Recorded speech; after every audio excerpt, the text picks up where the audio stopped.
আসসালামু আলাইকুম। সবাইকে আড্ডা উইথ আরজে রিফাতে স্বাগতম। আশা করছি যে যেখান থেকে শুনছেন সবাই সুস্থ আছেন এবং ভালো আছেন। সবাই নিশ্চয়ই জানেন প্রত্যেক সপ্তাহের বৃহস্পতিবার আমি ঠিক চলে আসি আপনাদের কাছে যেকোনো একটা টাইমে যখন আমাদের অতিথিরাও ফ্রি থাকেন এবং আমিও ফ্রি থাকি। ঠিক সেই সময়টাই একটা আড্ডা দিতে আপনাদের সাথে চলে আসি।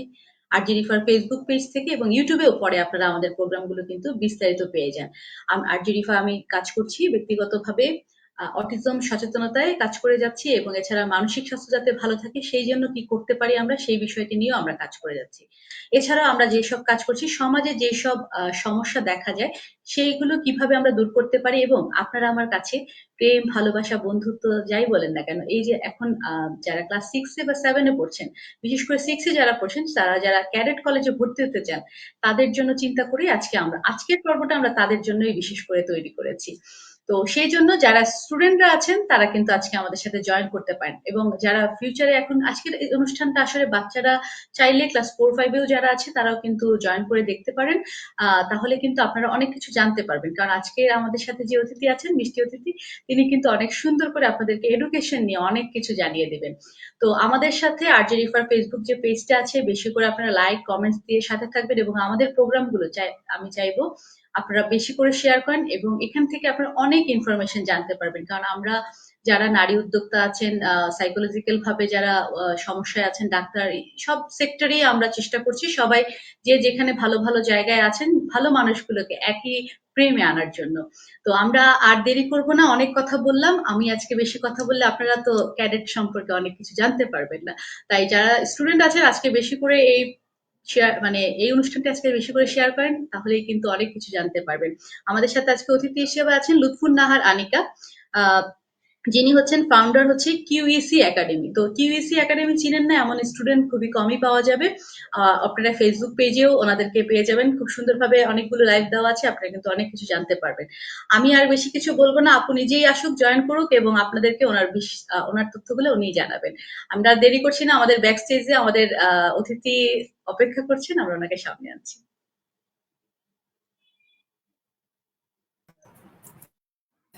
Thank you আসসালামু so আলাইকুম, very কেমন much. আছেন? ওয়ালাইকুম আসসালাম রিফা আপু, thank you so very much এত সুন্দর আসলে ইন্ট্রোডাকশন দেওয়ার জন্য। I am so glad and overwhelmed at the same time. আসলে আমার স্টুডেন্টরাও অনেক যাচ্ছে, ইনফ্যাক্ট আমার কলিগরা সবাই বলছে শো কখন শুরু হচ্ছে, শো কখন শুরু হচ্ছে। অ্যান্ড অফকোর্স এখন শুরু হলো, এখন দেখছি সবাই আস্তে আস্তে জয়েন করছে। অ্যান্ড আমাকে কংগ্রাচুলেশন জানাচ্ছে আপনি যখন কথা বলছিলেন। তো আমি আসলে খুবই প্লিজ যে আপনার মতো একজন মানুষের সাথে একই ফ্রেম শেয়ার করছে। আমি আপনার ব্যাপারে অনেক শুনেছি এবং আমি বাকিদেরকেও বলতে চাই যে আপনার আজকের এই শো থেকে আপনারা এত সুন্দর সুন্দর শো পরিচালনা করছেন, অ্যান্ড এটা আমাদের তরুণ প্রজন্মের জন্য খুবই inspiring. So thank you so very much আপু অ্যাগেইন ফর দি ইনভাইটেশন। অনেক ধন্যবাদ আপু এত সুন্দর করে আপনি আমার ইন্ট্রোটা দেওয়ার জন্য। আচ্ছা, আর যেটা বলছিলাম আপু, আপনি আপনার ইনফরমেশন গুলো যদি আরো ভালো করে সবাইকে বলেন তাহলে হয়তো বা কারো কোনো কোয়েশ্চেন এই রিলেটেড থাকলে যারা পরেও প্রোগ্রাম গুলো দেখবে, আপনি সবাই জন্যই উদ্দেশ্য করে বলছি যারা এখন দেখছেন এবং পরেও দেখবেন, যদি আপনাদের কোনো প্রশ্ন থাকে আনিকা আপুর কাছে সেই ক্ষেত্রে কিন্তু আপনারা আমাদেরকে কমেন্টস করে রাখতে পারেন, আমরা পরে উত্তর দিয়ে দিব। যখন আপু ফ্রি থাকবে অবশ্যই কমেন্টস গুলো দেখবে এবং উত্তর দিবে। আর এখন যারা জয়েন করবেন তারা তো একদম লাইভ উত্তরগুলো পেয়ে যাবেন। সো দেরি না করে জয়েন করতে থাকুন। আর যেহেতু আজকে বৃহস্পতিবারের রাত অবশ্যই সবাই ফ্রি আছেন, একটু এডুকেশন সম্পর্কে জেনেই নেই, কি বলেন আপু? Definitely definitely. সো হ্যাঁ, আমি এখন এই আপনি আপনার পরিচয়টা বলেন। জি জি ডেফিনেটলি। আমি লুৎফুন নাহার আনিকা। আমি প্রথমত নিজের পরিচয় এভাবেই দিই, founder and research lead QEC academy.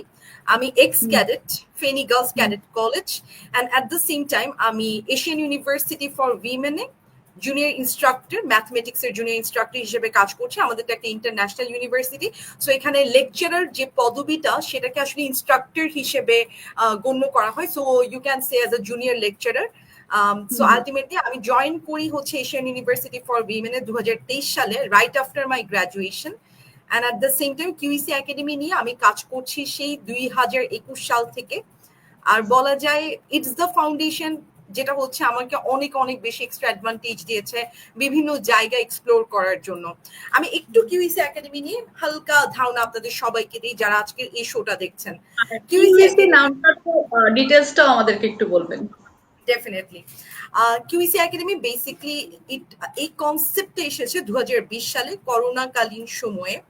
So কিউইসি Q মানে হচ্ছে কোয়ারেন্টাইন, হ্যাঁ। সো কোয়ারেন্টাইনের কিউ থেকেই আমরা সেই কিউটা এনেছি, ই মানে এডুকেশন, সি মানে কেয়ার। সো আলটিমেটলি এটা শুরুতে কোয়ারেন্টাইন এডুকেশন কেয়ার নামে পরিচিত ছিল, কারণ আসলে তখন কিউইসির চালু করার পেছনে একটা উদ্দেশ্য ছিল। আমরা তখন দেখতাম যে সেই সময়টাতে করোনাকালীন পরিস্থিতি এমন একটা সময়ে সবার পড়াশোনার বেহাল দশা, এবং অনলাইনে আসলে সবাই খুব একটা ভালো সার্ভিস পাচ্ছে না। স্পেশালি অনলাইনে প্রচুর ই লার্নিং প্ল্যাটফর্ম থাকলেও অনেক ই লার্নিং প্ল্যাটফর্ম শুধুমাত্র কোর্স বিক্রি করার প্রতি খুব বেশি মনোনিবেশ করেছে, কিন্তু আফটার কেয়ারের প্রতি মনোনিবেশ খুব একটা কারণ নেই। সো এই গ্যাপটা অ্যানালাইসিস করে বেসিকলি আমাদের কিউইসি একাডেমি বা কোয়ারেন্টাইন এডুকেশন কেয়ার চালু করা হয়, যেখানে আসলে ঘরে বসেই মানুষ খুব সুন্দর একটা শিক্ষা পাবে। এবং তখন ওই বেসিকলি কিউইসি একাডেমির মূল লক্ষ্যটাই ছিল যে অনলাইন লার্নিং এর উপর মানুষের যে বিতৃষ্ণা বা অনলাইনে যে পড়াশোনা হয় না, এই বিষয়টা, এই স্টেরিওটিপিক্যাল ধারণাটা ভেঙে ফেলা। সো আমাদের কিন্তু প্রথম ট্যাগলাইনটা এটাই ছিল যে QEC quarantine education care breaking the stereotype of online learning. So basically সেখান থেকে কিউইসি একাডেমির যাত্রাটা শুরু। অ্যান্ড আমরা কিউইসি একাডেমির নামটা দিই যখন হচ্ছে 2022 সালে, আমরা আসলে কোয়ারেন্টাইন শব্দটা অনেক বেশি দেখা যাচ্ছে ক্লিশে হয়ে যাচ্ছে। সো সেখান থেকে আমরা কিউইসি নামে আসলে পদার্পণ করি, আমরা নিজেদেরকে কিউইসি একাডেমি বলেই আসলে পরিচয় দেই, এবং আমাদের কারেন্ট ট্যাগলাইন হচ্ছে শেখার ভিত্তি হোক এখানে। আমি একটু বলে রাখি, কিউইসি একাডেমি হচ্ছে বাংলাদেশের, আমি সবসময় বলি, 1 নম্বর পার্সোনালাইজড এডুকেশন প্রোভাইড করার জন্য যদি আপনি প্ল্যাটফর্ম খুঁজে থাকেন, সো দ্যাট ইজ কিউইসি একাডেমি। আমরা বিশ্বাস করি যে প্রত্যেকটা বাচ্চা তাদের শেখার যে ওয়ে সেটা ডিফারেন্ট, আমরা সেটাকে অ্যাকনলেজ করি, এবং সেই শেখার ডিফারেন্ট ওয়ে থেকেই মেনলি আমরা প্রত্যেকটা বাচ্চাকে আলাদাভাবে ট্রিট করি। প্রত্যেকটা বাচ্চার লার্নিং ক্যাপাসিটি বুঝে, তার লার্নিং এর প্যাটার্ন বুঝে, তার লার্নিং এর স্টাইল বুঝে আমরা বেসিক্যালি আমাদের কোর্স, আমাদের ক্লাসেস ডিজাইন করি, এবং সেভাবে প্রতিটা বাচ্চাকে আলাদা করে কাস্টম সলিউশন দেওয়ার চেষ্টা করি, যাতে করে প্রত্যেকটা বাচ্চা কখনোই এটা ফিল না করে সে কম পারে, সে কখনোই যাতে ডিমোটিভেটেড ফিল না করে, তার ফাউন্ডেশনটা যাতে স্ট্রং হয়। সেই কারণে আমরা প্রচুর science backed, research backed, econ backed অনেকগুলো থিওরিজ নিয়ে কাজ করছি, যেগুলোর ইমপ্লিমেন্টেশন আমরা কিউইসি একাডেমিতে দেখি। সো আমি এটাই বলি যে কিউইসি একাডেমি বলা যায় এডুকেশনের একটা ল্যাব, যেখানে বেসিক্যালি অ্যাপ্লাইড ইকোনমিক্স এর সব ধারণাই কিন্তু এখানে আমরা ইমপ্লিমেন্ট করার চেষ্টা করছি। সো এটাকে হোলিস্টিক্যালি বলতে গেলে আসলে QEC academy is such a platform, যেটা হচ্ছে বাংলাদেশের একটা প্যারেন্টস যখন চিন্তা করে আমি ঘরে বসে একেবারে কোয়ালিটি এডুকেশন চাই এনশিওর করতে, আমি ঘরে বসেই চাই একটা ভালো সার্ভিস পেতে, আমি ঘরে বসেই চাই আমার বাচ্চাকে বাইরে আমি দিব না, আমি এখানেই চাই যে সব সলিউশন যাতে এখান থেকেই পাই। ফর এক্সাম্পল দেখা যাচ্ছে যে আমরা প্রথমত ক্লাসেসগুলো নেই, ক্লাসগুলোর রেকর্ড থাকে, অ্যাট দ্য সেম টাইম ওদের প্রচুর আমরা হোম টাস্কগুলো নেই, সেগুলো আবার আফটার কেয়ারটা আমাদের অনেক বেশি ভালো। অ্যাট দ্য সেম টাইম আমরা কিন্তু প্রত্যেকটা স্টুডেন্টের যতগুলো উইকলি টেস্ট হয় সেগুলো আবার অ্যানালাইসিস করি, সেটা অ্যানালাইসিস করার পর আলাদা করে মেন্টর তাদের জন্য অ্যাসাইন করি, তাদের স্টাডি প্ল্যান রেডি করে দেই, তাদের গ্রোথ বুঝে তাদেরকে সলিউশন প্রোভাইড করার চেষ্টা করি। দেখা গেছে কি আমাদের মেইন সেন্টারটা হচ্ছে চট্টগ্রামে, কিন্তু চট্টগ্রামের গার্জিয়ানরাই দেখা গেছে যে ঘরে তারা দেখতে পাচ্ছে তারা ঘরে বসেই যদি এত ফ্যাসিলিটি পায় তাহলে ঘরেই বসে থাকি। সো সেই হিসেবে কিন্তু আমাদের কিউইসি একাডেমি কিন্তু আরো একটা ভিশন অ্যাচিভ করতে, আরো একটা গোল অ্যাচিভ করছে, উইচ ইজ আমাদের ইউনাইটেড ডেভেলপমেন্ট, এই যে আমাদের জাতিসংঘের যে SDG goal 4, SDG goal 10, goal 12 and SDG goal 13 QEC academy meet করছে। এসডিজি গোল 4 বলে quality education, SDG goal 12 and 13 carbon footprint নিয়ে ডিল করে। কিউইসি একাডেমি অ্যাকচুয়ালি এমন ভাবেই সার্ভিসটা দেয় যে ঘরের বাইরে বের হলে তো কার্বন ফুটপ্রিন্ট বেড়ে যায়, সো এই কার্বন ফুটপ্রিন্ট কমানোতেও কিউইসি একাডেমি এখন হেল্প করছে।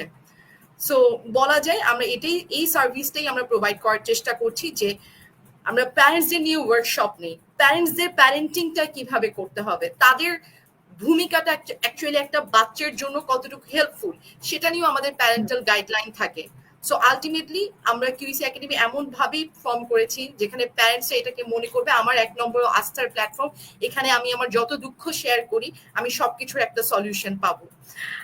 আমি অনেক বড় করে বলে ফেলেছি, আই হোপ আমাদের এখানে অনেক গার্জিয়ান অনেক প্যারেন্টস অ্যাটেন্ড করেছেন হ্যাঁ, এবং অনেকে অনেক কমেন্টস করছে, আমরা আস্তে আস্তে এখন কমেন্টস গুলো নিব। তবে খুবই সুন্দর একটা আইডিয়া, 2020-এ কোয়ারেন্টাইন থেকে কোয়ারেন্টাইন এডুকেশন কেয়ার হয়ে গেল, আসলে এটা খুবই একটা সুন্দর একটা যাত্রা ছিল। আমি চাইবো যে আনিকা আপু আরো সুন্দরভাবে আরো এটাকে এগিয়ে নিয়ে যাক, আরো মানে আপনি গ্রাজুয়েশন শেষ করে যে এত ভালো চিন্তা করেছেন এটাই আসলে খুবই প্রশংসনীয়। তো অনেকে কমেন্টস করছে, আমরা একটা একটা করে কমেন্টস নিচ্ছি। মোহাম্মদ মোহাম্মদ জুলকারনি লিখেছেন আসসালামু আলাইকুম। ওয়ালাইকুম আসসালাম। নুসরাত মুন্নি লিখেছেন আসসালামু আলাইকুম। ওয়ালাইকুম আসসালাম। তারপর লিখেছেন মারজান মারজাহান লিখেছেন আসসালামু আলাইকুম মিস। হ্যাঁ, ওয়ালাইকুম আসসালাম। মিসকে সালাম দিয়েছে, অবশ্যই আপনার ছাত্রী হবে। ফাতেমা আক্তার লিখেছেন আসসালামু আলাইকুম। মার্গারেট মধু আপু আমাদের সাথে যুক্ত হয়েছেন, অনেক ধন্যবাদ মধু আপুকে আমাদের সাথে যুক্ত হওয়ার জন্য। আনিকা আপুকে জানিয়ে রাখি, মার্গারেট মধু আপুর সাথে আপনি অনেক সময় এডুকেশন নিয়ে বা চাইল্ড সাইকোলজি নিয়েও কথা বলতে পারেন। আপু অনেক ভালো কাজ করছেন। ওনার সাথে ওনাকে আমরা এনেছিলাম যখন মানুষ মানে বাচ্চাদের মানসিক স্বাস্থ্য কিভাবে আমরা ভালো রাখতে পারি বা কিভাবে সচেতনতা আরো বৃদ্ধি করতে পারি, যে নারীর স্বাস্থ্য বা অনেক সময় আমরা অনেক ধরনের অ্যাবিউজের শিকার হই, মেয়েরা কম বেশি সবাই কিন্তু হয়ে থাকে। একদম যখন থেকে এই বাচ্চাদেরকে যাতে আমরা ছোটবেলা থেকে এই জিনিসগুলো শিখাই আর কি। তো আপনি অবশ্যই বলবেন, আজকে আরো অনেকে যুক্ত হচ্ছেন, আমরা কমেন্টস গুলো একটু আরেকটু নেই, তারপরে এগুলা দিয়ে কথা বলবো। রেডিও আড্ডা লিখেছে কোন কোর্সটি সবচেয়ে বেশি জনপ্রিয় এবং কেন? হ্যাঁ, এই প্রশ্নের উত্তরও আপু দিবে। এছাড়াও লিখেছেন রেডিও আড্ডা শিক্ষক নিয়োগের সময় আপনি সবচেয়ে বেশি কোন জিনিসের প্রতি গুরুত্ব দেন? Ma'am, I am Muntaha Sultana.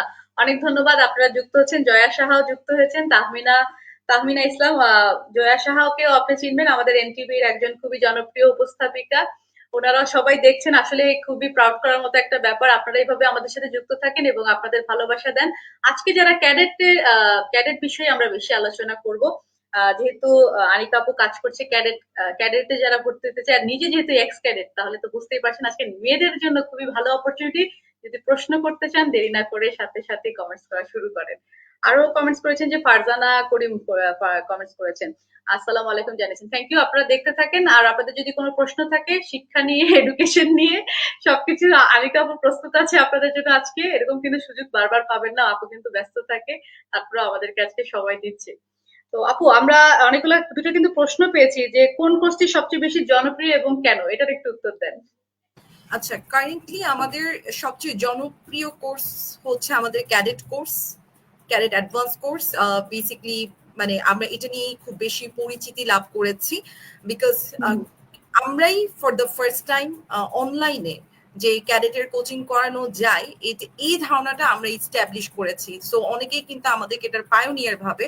So আমরা কিন্তু আমাদের টিম কিন্তু 10MS এর সাথেও এটা নিয়ে প্রজেক্ট করেছে অলরেডি। আমাদের কাছ থেকে ইন্সপিরেশন পেয়ে আলহামদুলিল্লাহ অনেক প্রতিষ্ঠান কিন্তু এখন ক্যাডেট কলেজ নিয়ে চিন্তা ভাবনা শুরু করেছে এবং ক্যাডেট কলেজের বাজারটা আসলে আমরা আলহামদুলিল্লাহ খুব এখন ভালোভাবে ধীরে তৈরি ধীরে করতে কিন্তু পেরেছি। ক্যাডেট কলেজের বাজার খুব বড় হয়ে যাচ্ছে, কিন্তু তারপরেও আমি খুবই অনার্ড ফিল করছি যে ফার্স্ট পায়োনিয়ার কিউসির একাডেমির ফাউন্ডারই আজকে আমার সাথে আছেন।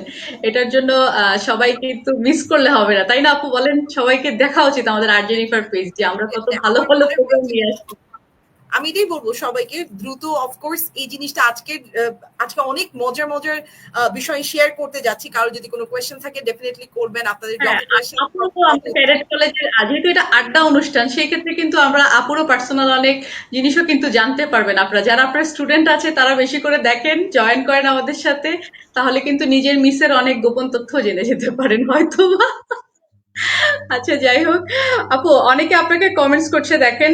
ফাতেমা আক্তার লিখেছেন আসসালামু আলাইকুম miss, I am Mubashira Noor, I study in class 8 QC academy, I always proud of QC cadet coaching, love you. Thank you so much যে তোমরা, সরি, আপনারা আমাদের সাথে দেখছেন। আসলে বাচ্চা হলেই আমরা সবাইকে একদম তুমিতে চলে যাই, এটা আসলে একদমই ঠিক না। মানুষকে সম্মান করলেই আসলে সম্মান করতে হয়, ছোটদেরকে কিন্তু আসলে স্নেহ আদর দিতে হয়। এটা কিন্তু আমরা যারা মুসলিম কান্ট্রিতে আছে বা মুসলিম যারা ধর্ম পালন করে, এটা কিন্তু আমাদের ইসলাম শিক্ষাতেই আছে। হ্যাঁ, এই জিনিসগুলো কিন্তু আপু অনেকে মেনটেন করে না। আচ্ছা, এই জায়গাটা আপনি কেমন ভাবে দেখেন আসলে? বেসিক্যালি আমরা কিন্তু ক্যাডেট কলেজে আমাদের এটা কিন্তু একটা প্রচলন। হ্যাঁ এটা হ্যাঁ মানে আমাদের ইমিডিয়েট সিনিয়রকে আমাদের কিন্তু সালাম দিতে হয়, অর্থাৎ আমি 7 আমার ইমিডিয়েট সিনিয়র 8 মাস্ট হ্যাঁ সালাম না হলে আমাদের পানিশমেন্ট ছিল। তো আমি বিষয়টাকে আসলে আমি তো ছোটবেলা থেকে প্র্যাকটিস করছি মানে সালাম দেয়া। সো আলটিমেটলি এখন আসলে দেখা যায় কি অনেকে অবাক হয়ে যায়। আমার খুব ইমিডিয়েট সিনিয়র, আমার ভার্সিটির ক্লোজ, দেখা যাচ্ছে ওনারা কখনো এই প্র্যাকটিসটা দেখেননি। সো আলটিমেটলি ভার্সিটিতেও যখন আমি আমার ইমিডিয়েট সিনিয়রকে সালাম দিতাম তো তারা একটু অবাক হয়ে তাকাতেন। বাট এটা আসলে আমার ক্যাডেট কলেজ থেকে প্র্যাকটিস, এবং আমি দেখেছি যে এটা কিন্তু আপনি ইন রিটার্ন অনেক ভালো একটা প্রতি উত্তর পাবেন, বিকজ অফকোর্স আপনি আপনার সিনিয়রকে রেসপেক্ট করছেন, আপনি আপনার যারা জুনিয়র্স আছে তাদের কাছ থেকে একটা রেসপেক্ট পাচ্ছেন। এটা আসলে অন্যরকম একটা অনুভূতি তৈরি করে, এবং আমি দেখেছি যে আমাদের যারা স্টুডেন্টস আছে তারা ওই সালামের প্র্যাকটিসটা অনেক করে, স্পেশালি যখন তারা আমাদের কাছ থেকে দেখছে। অ্যান্ড অফকোর্স একটা মানুষের ওপর শান্তি বর্ষিত হওয়া মানে সবাই সুখে থাকা বলে আমি মনে করি, বিকজ আপনি শান্তিতে আছেন মানে আপনার আশেপাশের মানুষজনও শান্তিতে থাকবে। অ্যান্ড এটা কিন্তু একটা বলা যায় যে এই কম্পাউন্ড ইফেক্ট তৈরি করে। সো আলটিমেটলি সালামটাকে আমি সবসময় অনেক ইসলামের চোখে বলি, বা আমি যদি ইকোনমিক্স এর চোখে বলি আমি এটাকে অনেক ভালোই বলবো, because it creates a positivity.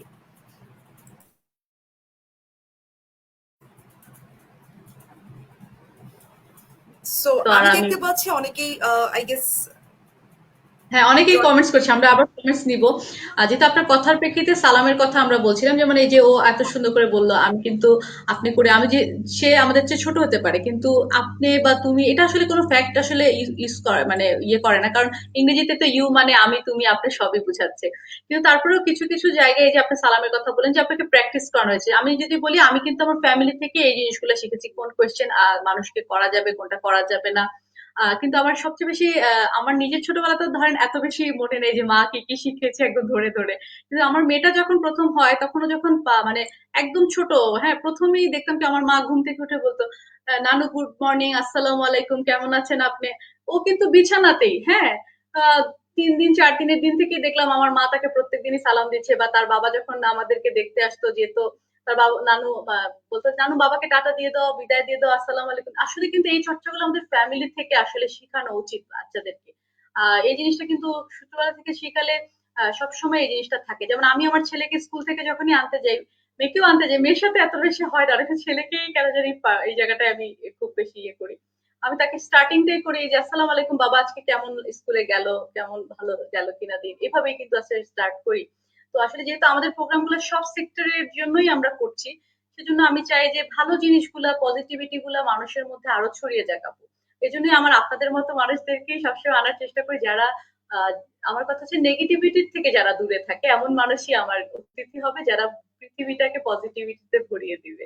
তো আপনার অনেকগুলা কমেন্টস আসছে। একটা কমেন্টস আসছে, লিখেছেন সোয়াদ চৌধুরী, আসসালামু আলাইকুম, I am Swad from QC academy. সবাই তো কিউসি একাডেমি আজকে জয়েন করবে, এটাই স্বাভাবিক। Best of luck ma'am, wish with best দোয়া, may Allah regards you. Thank you অনেক। আর আহনাফ হাবিব চৌধুরী রাফিও জয়েন করেছে, অনেক ধন্যবাদ রাফি জয়েন করার জন্য।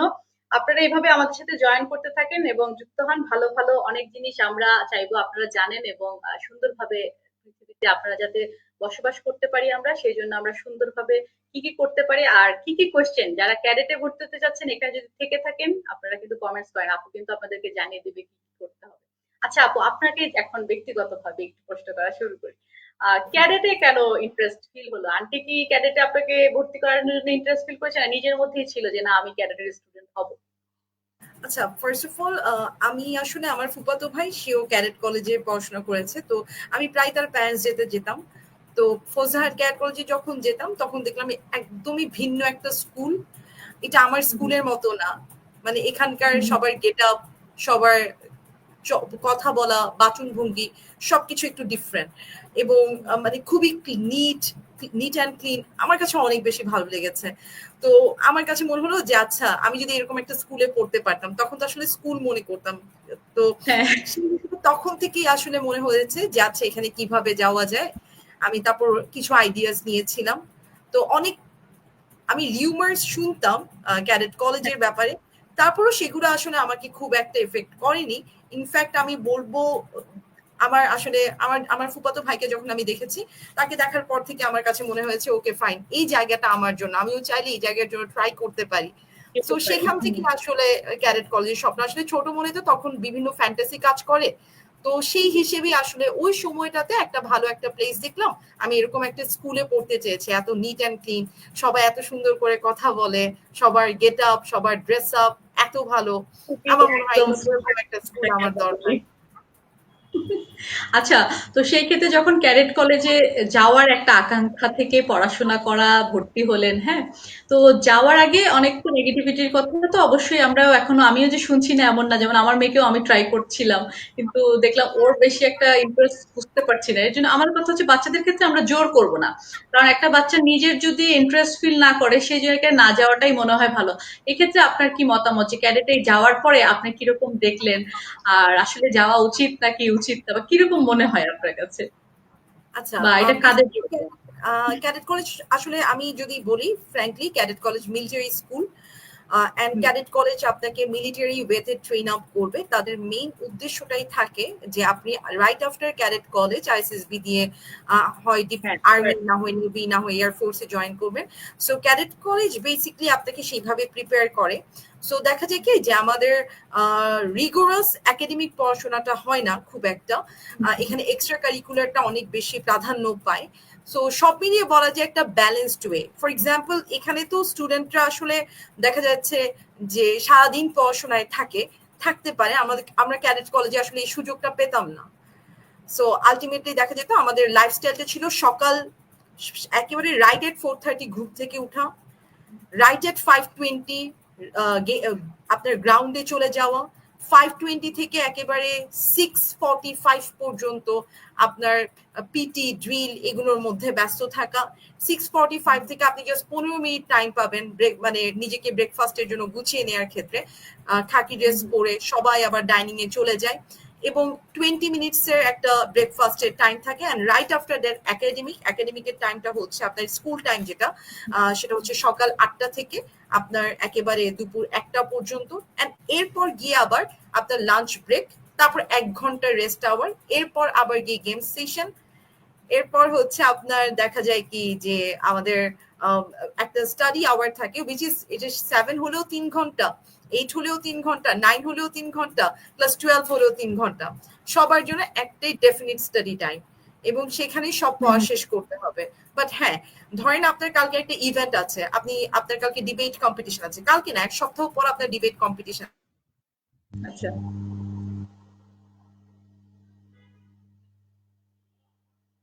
আচ্ছা, একটু মনে হয় নেটওয়ার্ক ইস্যুস হচ্ছে আপু। আচ্ছা, আমরা আপুকে রিচ করতে হ্যালো, পারছি এম না। আই? আচ্ছা, আপু মাঝখান দিয়ে একটু কথা কেটে গেছে, আমি আপনাকে শুনতে পাইনি। আচ্ছা, এম আই অডিবল? আমি হ্যাঁ, সরি, অডিয়েবল। সরি। আচ্ছা, দেখেন আচ্ছা। ভিজিবল হয়ে যাচ্ছে বেসিক্যালি আবার। জি, আচ্ছা, তো বেসিক্যালি হচ্ছে যে মানে ধরেন আপনার 1 সপ্তাহ পর আপনার একটা কম্পিটিশন আছে। আমাদের কিন্তু কালচারাল কম্পিটিশনস গুলো অনেক বেশি প্রায়োরিটাইজ করা হয়। কালচারাল কম্পিটিশন হোক, গেমস কম্পিটিশন হোক। সো আপনি মনে করেন আপনার 1 সপ্তাহ পর ডিবেট কম্পিটিশন আছে। সো বাকিরা যখন পড়াশোনা করবে ওই সময় আপনি ডিবেটের প্র্যাকটিসটা করতে থাকবেন। সো আচ্ছা, আলটিমেটলি তখন পড়াশোনার টাইমটা আরো লিমিটেড হয়ে যায়। আবার দেখা যাচ্ছে আপনার মনে করেন মিউজিক কম্পিটিশন আছে। সো আলটিমেটলি বাকিরা যখন পড়াশোনা করবে আপনি তখন তবলা বাজাবেন। সো ব্যাপারটা হচ্ছে মানে খুব এই জায়গাটা মানে একটু কোয়েশ্চেন করি, পরে হয়তো বা ভুলে যাব। এই যে বলছেন যে টাইম মেনটেন করে সবকিছু করা, তো 3 ঘন্টা যে টাইমিংটা থাকে পড়াশোনা করার জন্য, তো ওটা কি ওই মানে একদম ধরেন 6টা থেকে 9টা এরকম, মানে ধরেন বা যে যে টাইমটাই ধরি না কেন 3 ঘন্টা একদম ওই একটা নাকি 3 ঘন্টা থাকে আপু? একটানা 3 ঘন্টা না, মাঝে হচ্ছে আমাদের ডিনারের ব্রেক থাকে। সো আচ্ছা, উইচ ইজ ডিনারের অফ ব্রেক। আপনার ডিনার ব্রেক, হ্যাঁ, আসা যাওয়া সব মিলিয়ে ½ অ্যান আওয়ার। আচ্ছা, সো আর বলা একটা যায় মজার কোয়েশ্চেন যে জি, জি। বলছিলেন যে ফাঁকে ফাঁকে কেউ তবলা বাজাবে, কেউ ডিবেটের ইয়ে প্র্যাকটিস করবে। তো সেই ক্ষেত্রে ক্যাডেটের ক্ষেত্রে যেহেতু আমরা কোনো কম্পিটিশনে যদি অলিম্পিয়াড গুলা বলি, বিতর্ক টেলিভিশন বিতর্ক গুলার কথা যেহেতু বলছে, তো সেই ক্ষেত্রে যখন অনেকে কম্পিটিশনে যায় তখন আমি দেখি যে ধরেন রিসেন্টলি গণিত অলিম্পিয়াডেই আমার যাওয়া হয়েছে আমার মেয়ের থ্রুতে। ও যখন প্রাইমারি সিলেকশনে গেল তখন যখন বিভাগীয় পর্যায়ে ছিল তখন যাওয়া হয়। তো সেখানে গিয়ে আমি দেখি কি বেশিরভাগই স্টুডেন্ট ক্যাডেটের, হ্যাঁ, মানে যা পাচ্ছে সব সিলেট ক্যাডেট। তো আমি বললাম যে এটা কি ধরনের মানে সব কি ওরাই পেয়ে যাবে নাকি? আমাদের আমজনতার বাচ্চারা কি কিছু পারবে না? তো আসলে ওরাই কেন এই সবকিছুতেই এগিয়ে যায়? সেক্ষেত্রে কি আলাদা কোনো শিখানোর ব্যবস্থা কি করা হয় কিনা ক্যাডেটে যে ওরা খুব এগিয়ে থাকে আচ্ছা অন্যদের থেকে? আচ্ছা আচ্ছা বেসিক্যালি আমাদের ক্যাডেট কলেজে একটা বিষয় অনেক বেশি প্রায়োরিটাইজ করা হয়। ধরেন ফর এক্সাম্পল ম্যাথ অলিম্পিয়াড যদি 2 মাস পরেও হয় বা 3 মাস পরেও হয়, আমাদের কিন্তু 3 মাস আগে থেকে ফোকাস গ্রুপ থাকে, যে ফোকাস গ্রুপটা হুম, শুধু সেটাতেই ফোকাস করবে, ওরা অন্য কোনো আদার্স অ্যাক্টিভিটিস করবে না। এবং ওদের মেইন কাজটা হচ্ছে, ফর এক্সাম্পল আমি হ্যান্ডবল খেলতাম, তো হুম। সেক্ষেত্রে আমার কিন্তু একাডেমিক টাইমটা তখন কিন্তু আমি একাডেমিতে দিতে পারতাম না, আমাকে পুরোটা টাইম মাঠে থাকতে হতো আমার। হ্যাঁ, আমার 3 মাস পর কম্পিটিশন, কিন্তু এখন থেকে আমার লাগাতার মাঠে। অর্থাৎ ওরা খুবই ফোকাস, যখন ওরা কম্পিটিশনে পাঠাবে ক্যাডেট কলেজকেই জিতে আসতে হবে, এই কারণে পুরো 3 মাস তুমি লাগাতার, তোমার অন্য কোনো কিছু প্র্যাকটিস করতে হবে না, তুমি শুধু এটাই করবা। শুধু সো ক্যাডেটের জন্য মানে উইন হয়ে আসতে হবে। হ্যাঁ, উইন হয়ে আসতেই হবে, মানে কোনো ছাড় নাই, কম্প্রোমাইজ করা হয় না। আচ্ছা, যদি সেই ক্ষেত্রে কোনোভাবে যদি মিস হয়ে যায় প্রাইসটা তাহলে কি হবে আসলে? আসলে টু বি অনেস্ট মানে আহ, এই কেসটা কম, কারণ মানে বাইরে তো আসলে অনেক ডিস্ট্রাকশন থাকে, আর ক্যাডেট কলেজ তো একটা গন্ডির মধ্যে, দেখা যায় কারো মোবাইল ফোন ইউজ করার সেই সুযোগটা থাকে না।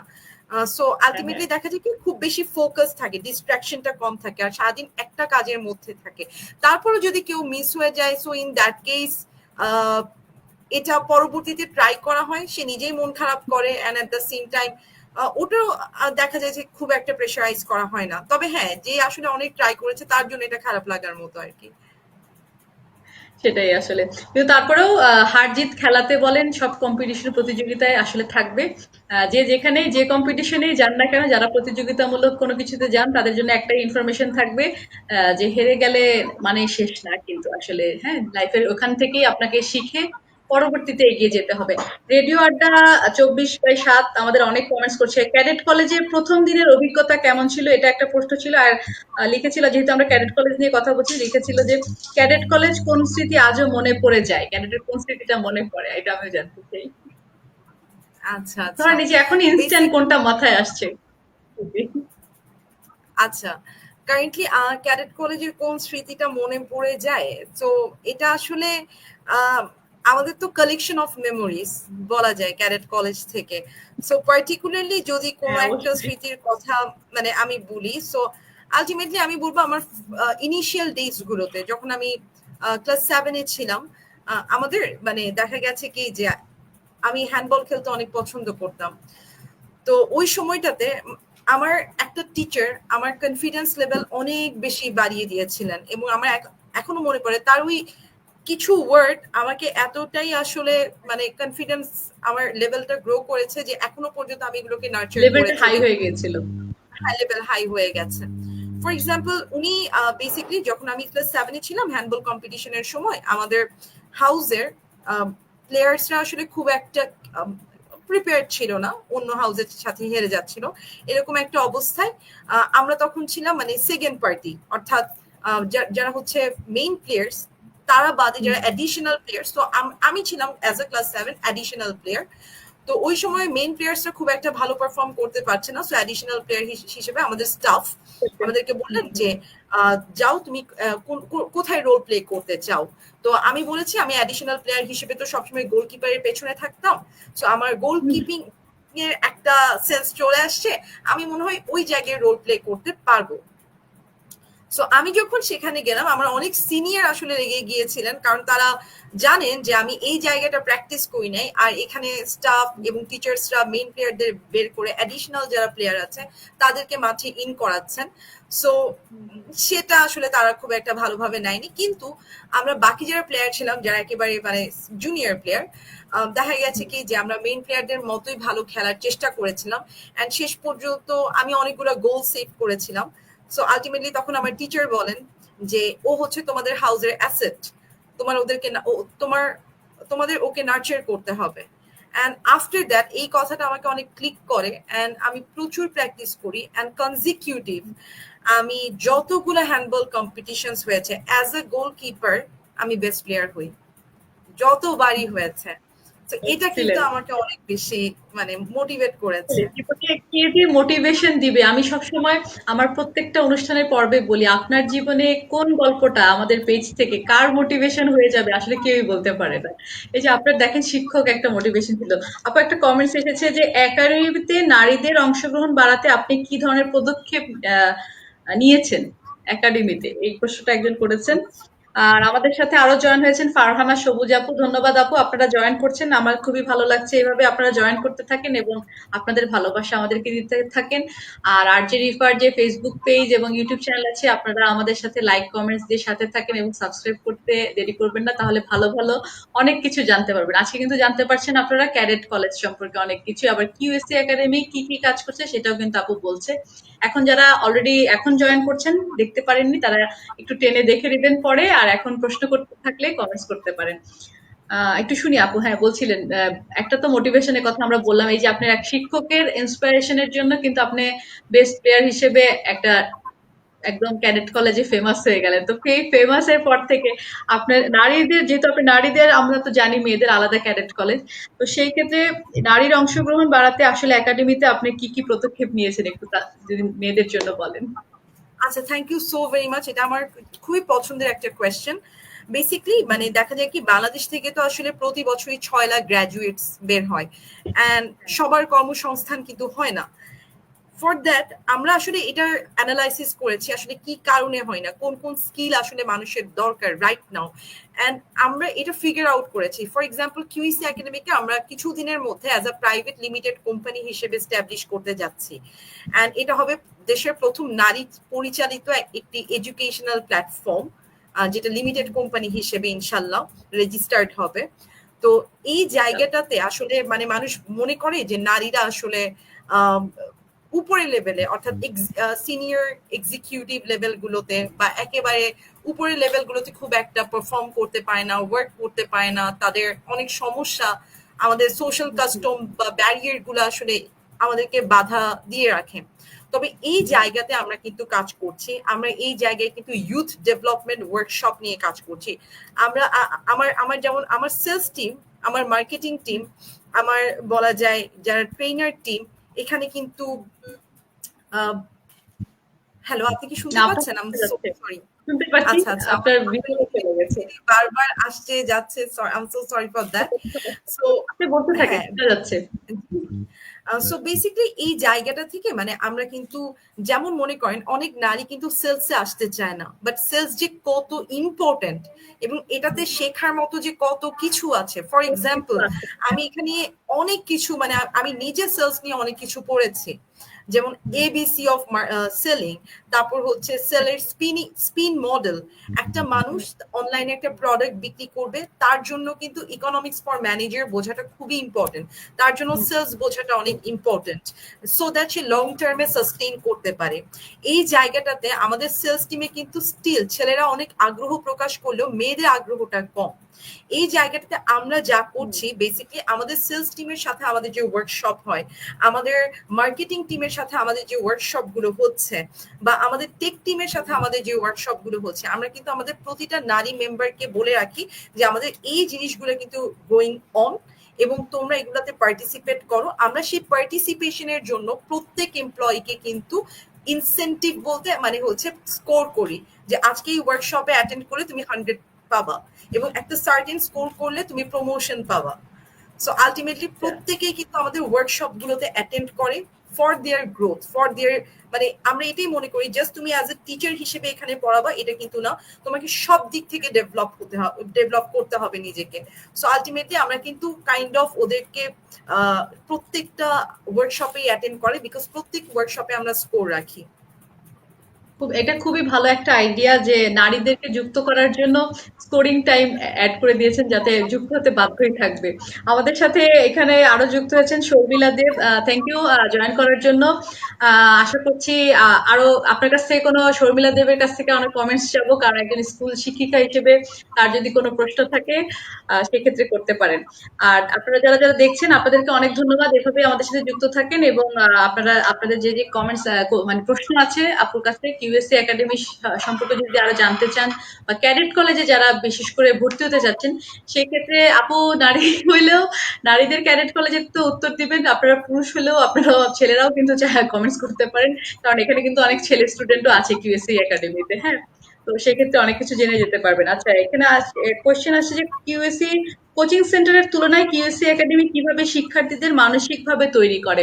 যেহেতু আপু আর আমি মানসিক স্বাস্থ্য নিয়েও আমরা অনেক সচেতন, সেক্ষেত্রে আমরা এখন একটু মানসিক স্বাস্থ্যের দিকে যাব, কারণ দেশের একটা করোনা মহামারীর মতো একটা 2020 থেকে 22 22 পর্যন্তই বলবো, মোটামুটি 2টা বছর আমরা সেই রকম কোয়ারেন্টাইন মেনটেন করলাম আপু।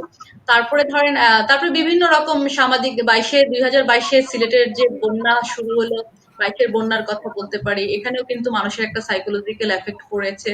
তারপরে ধরেন আমাদের এই জুলাই আগস্টের যে আন্দোলনের কথা যদি বলি, এটা তো খুবই মারাত্মকভাবে বাচ্চাদের উপরে খুব এফেক্ট করেছে। তো সেই ক্ষেত্রে বাচ্চাদের উপরের এফেক্টের কথা কেন বলছি, যে মানে করোনার পরে আমি যেহেতু নিজে স্কুল শিক্ষকতায় ছিলাম, যেটা দেখতে পেরেছি বা নিজের 2জন সন্তানকে লালন পালন করতে গিয়ে দেখতে পাচ্ছি, এটা কিন্তু বাচ্চাদের সাইকোলজির উপর ভীষণ ভাবে এফেক্ট করেছে, আমরা কিন্তু কেউ এটা খেয়াল করছি না।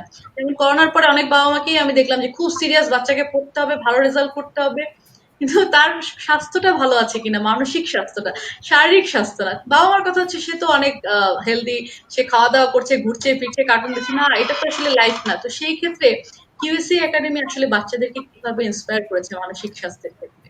আচ্ছা, thank you so very much এই কোয়েশ্চেনটার জন্য, বিকজ আমরা কিন্তু বাচ্চাদের মানসিক স্বাস্থ্যের বিষয়টাকে খুবই গুরুত্ব দেই, এবং আমরা আসলে কনজিকিউটিভলি এই 3 days প্যারেন্টসদের নিয়ে ওয়ার্কশপ করেছি ছোট ছোট গ্রুপে, এবং আরো আরো 4টা দিন আমাদের ওয়ার্কশপ থাকবে। আমাদের অফলাইন ওয়ার্কশপ শেষ হয়েছে, আমাদের এখন অনলাইন ওয়ার্কশপস হবে ফর অনলাইন প্যারেন্টস। আসলে এই জায়গাটাতে আমরা কিছু প্যারেন্টসদের মাইন্ডসেট নিয়ে কাজ করছি। স্পেশালি আমরা কিন্তু প্যারেন্টস ওয়ার্কশপ গুলোতে কিছু কোয়েশ্চেন্স করেছি যে শেষ কবে আপনি আপনার ছেলে বা মেয়ের প্রশংসা করেছেন তার কাজের জন্য। সো দেখা গেছে কি যে সেখানে অনেক আমরা দেখলাম যে 30% প্যারেন্টস আসলে প্রশংসা করেছেন, বাট 70% প্যারেন্টস করেন নাই। তো এই বিষয়টা কিন্তু আমাদেরকে ভাবিয়েছে যে, এন্ড আমরা বলেছি যে আপনারা কিন্তু অনেস্টলি বিষয়টা নিয়ে অ্যান্সার করবেন। তারপর আমরা আরো একটা চেকলিস্ট মেনটেন করেছি, সেখানে লেখা ছিল যে গতকালকে তার সাথে কতক্ষণ আপনি সময় কাটিয়েছেন, অ্যাটলিস্ট মানে 60 মিনিটস কাটিয়েছেন কিনা, without any distraction, without any mobile scrolling. এবং এখানে কিন্তু কোনো প্যারেন্টস মার্ক তুলতে পারেনি। আচ্ছা, এখানে কারণ আমি পারতাম 60 বেশি পাইতে।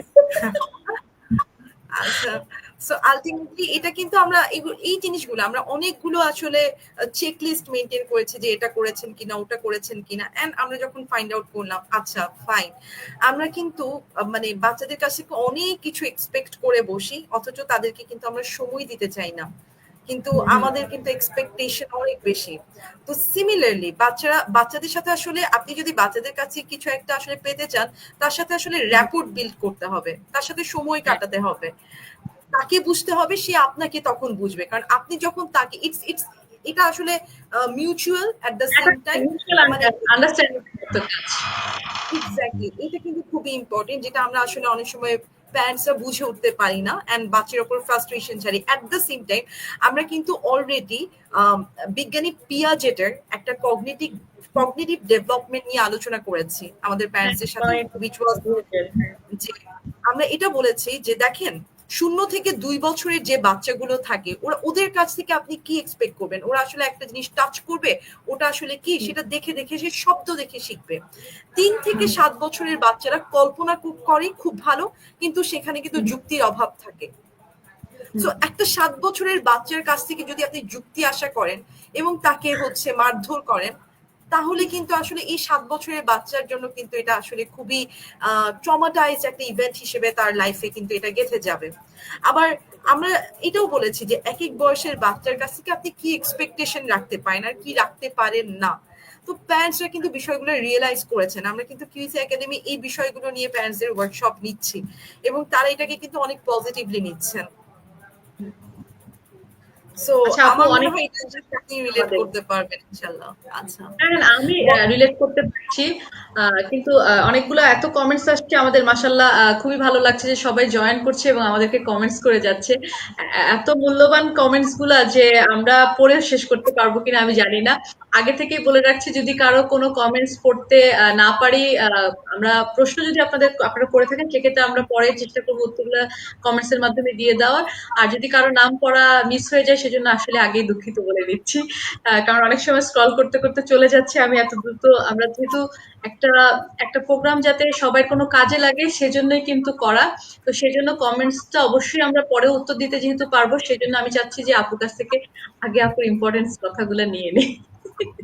হ্যাঁ, যেটা আমরা বলছিলাম যে রিলেট করার কথা বা কোয়ালিটি টাইমের কথা, এটা কিন্তু যেহেতু মানসিক স্বাস্থ্যের পার্টে আসলাম এখন, সেই ক্ষেত্রে আমার কাছে যেটা মনে হয় যে মানসিক স্বাস্থ্য ভালো রাখতে ছোট বলেন বড় বলেন একদম বৃদ্ধ বয়স পর্যন্ত। কারণ অনেক সময় কিন্তু ছোটদের মতো বৃদ্ধ বয়সেও কিন্তু অনেক সময় অনেকে ফ্রাস্ট্রেশনে চলে যায়, হ্যাঁ, মানসিক স্বাস্থ্যের ক্ষেত্রে। তো সেই ক্ষেত্রে কিন্তু আসলে সবাই কোয়ালিটি টাইম, যে কোয়ান্টিটি আসলে কেউই দরকার হয় না জীবনে আসলে ভালো থাকার জন্য। তো যেটুকু সময়, যাতে এখানে যারা দেখছেন এখন, যদি কেউ বা যারা বাচ্চার নতুন সন্তানের মানে বাবা মা, বা পরেও যাদের বাচ্চারা স্কুলে পড়ছে, তারা তো অবশ্যই বুঝবেন, বা নেক্সটে যারাও হবেন, আমি চাইবো যে প্লিজ একটু সময় দিবেন, পর্যাপ্ত সময় দিবেন, এবং বাচ্চার মনটাকে তার মতো বুঝতে চেষ্টা করেন। কারণ জোর করে আসলে কোনো কিছুই পাওয়া যায় না। কারণ আমি যদি আমাকে পার্সোনালি আপু বলেন যে আমার বাচ্চার ক্ষেত্রে আমি কোনো কিছু চাপিয়ে দিইনি, আমি তাকে বলছি তোমার যেটা পছন্দ, ভালো যদি কাজ হয় আমি তোমাকে সাপোর্ট দিব, তুমি যা শিখতে চাবে আমি তাতেই নিয়ে যাব, কিন্তু আমার কোনো প্রেশারাইজ নাই। আমি বলি যে এই জিনিসগুলো শিখতে পারো এখন অ্যাজ ইউ উইচ। কারণ আসলে চাপিয়ে দিলে হয় না। এটা একদম বাস্তবতা। আর যেহেতু আমি একদম কেজি 2 বা ক্লাস টিচার ছিলাম, তো বাচ্চাদের সাথে অ্যাটাচমেন্টটা খুব ভালো মতোই ছিল।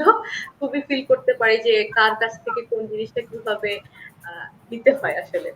আচ্ছা, ওই টপিকস এ পরে আরেকদিন গল্প করবো আমরা। আপুর কাছে কোশ্চেন আসছে, গণিত শেখার ক্ষেত্রে মেয়েদের মধ্যে যে ভয় কাজ করে তা দূর করতে কিউসি কি করে? একদম ঠিক তাই, মেয়েদের কিন্তু একটু গণিতে ভয় আছে। ছেলেরা খুব ম্যাথমেটিক্স দিয়ে খেলতে পছন্দ করে, মেয়েরা কিন্তু ভয় পায়। এই ক্ষেত্রে কিন্তু আমিও আপনার ম্যাথের স্টুডেন্ট হতে পারি। হ্যাঁ, ম্যাথে আমি খুবই দুর্বল। আচ্ছা, এই ক্ষেত্রে আসলে আমি আপনাকে অ্যান্সারটা দুই ভাবে দিব। যদি আমি আমি আসলে ইকোনমিক্স এর স্টুডেন্ট, ইকোনমিক্সে একটা কথা বলা হয় কোরিলেশন এন্ড কজেশন। হুম, হুম। কোরিলেশনটা কি? সেটা হচ্ছে যে ধরেন আপনি আইসক্রিম বিক্রি করছেন গ্রীষ্মকালে, এন্ড দেখলেন আচ্ছা, গ্রীষ্মকালে ব্যাঙ মারা যাচ্ছে। তো আচ্ছা। অনেক হুবুগে বাঙালি করবে কি, যে রিফা আপু আইসক্রিম বিক্রি করছেন বলে ব্যাঙ মারা যাচ্ছে। এটা হচ্ছে তারা কো-রিলেশন ট্রাই করার, মানে এক্সপ্রেস করে, চেষ্টা সেভাবে করবে। কোরিলেট করার চেষ্টা করে। বাট অ্যাকচুয়াল কজ কি হতে পারে? হ্যাঁ, ব্যাংক মারা যাওয়ার অন্য কোনো কারণ হতে পারে, এবং এই কারণটা কিন্তু তারা দেখে না। ঠিক তেমনি ভাবে মেয়েদের নিয়ে একটা ধারণা করা হয় মেয়েরা গণিত পারে না। তারা হুম। এই জায়গাটা আমি বলবো এটা একটা স্টেরিওটিপিক্যাল ধারণা। আমি মনে করি যে আপনি চাইলেই আপনি কিন্তু অফকোর্স গণিতে আসলে ভালো হতে পারবেন। তবে গণিত শেখার অনেক স্টেপস আছে। আপনি কি ধরনের লার্নার এটার উপর নির্ভর করে। আপনি কি ভিজুয়াল লার্নার, নাকি আপনি আসলে মানে হাইপোথেটিক্যাল ওয়েতে চিন্তা করতে পছন্দ করেন? আপনার ওয়ে অফ থিংকিংটা কি? আপনি কি মানে শুনে শুনে শিখতে পছন্দ করেন? এটার একেকটা ওয়ে আছে। সো কিউইসি একাডেমিতে আমরা যেটা করি, আমরা স্টুডেন্টদেরকে ডায়াগনস্টিক ফর্ম দেই, এবং সেখানে কিন্তু তাদেরকে জিজ্ঞেস করা হয় তুমি আসলে কিভাবে পড়তে পছন্দ করো। তো এই ডায়াগনস্টিক ফর্মে কিন্তু আমরা একেক বাচ্চার একেকটা ওয়ে অফ লার্নিং দেখি, এবং হুম, হুম। সেই অনুযায়ী আমরা কিন্তু ওদেরকে কাস্টমাইজ সলিউশন দেওয়ার চেষ্টা করি। আচ্ছা, ও এইভাবে পছন্দ করে, তাহলে ওর জন্য এইভাবে একটা সলিউশন রেডি করা যায়। ম্যাথ শেখার ক্ষেত্রে আমরা কিন্তু লার্নার্সদেরকে 3টা ক্যাটাগরিতে ভাগ করি: slow learner, medium learner, advance hmm, hmm. Learner.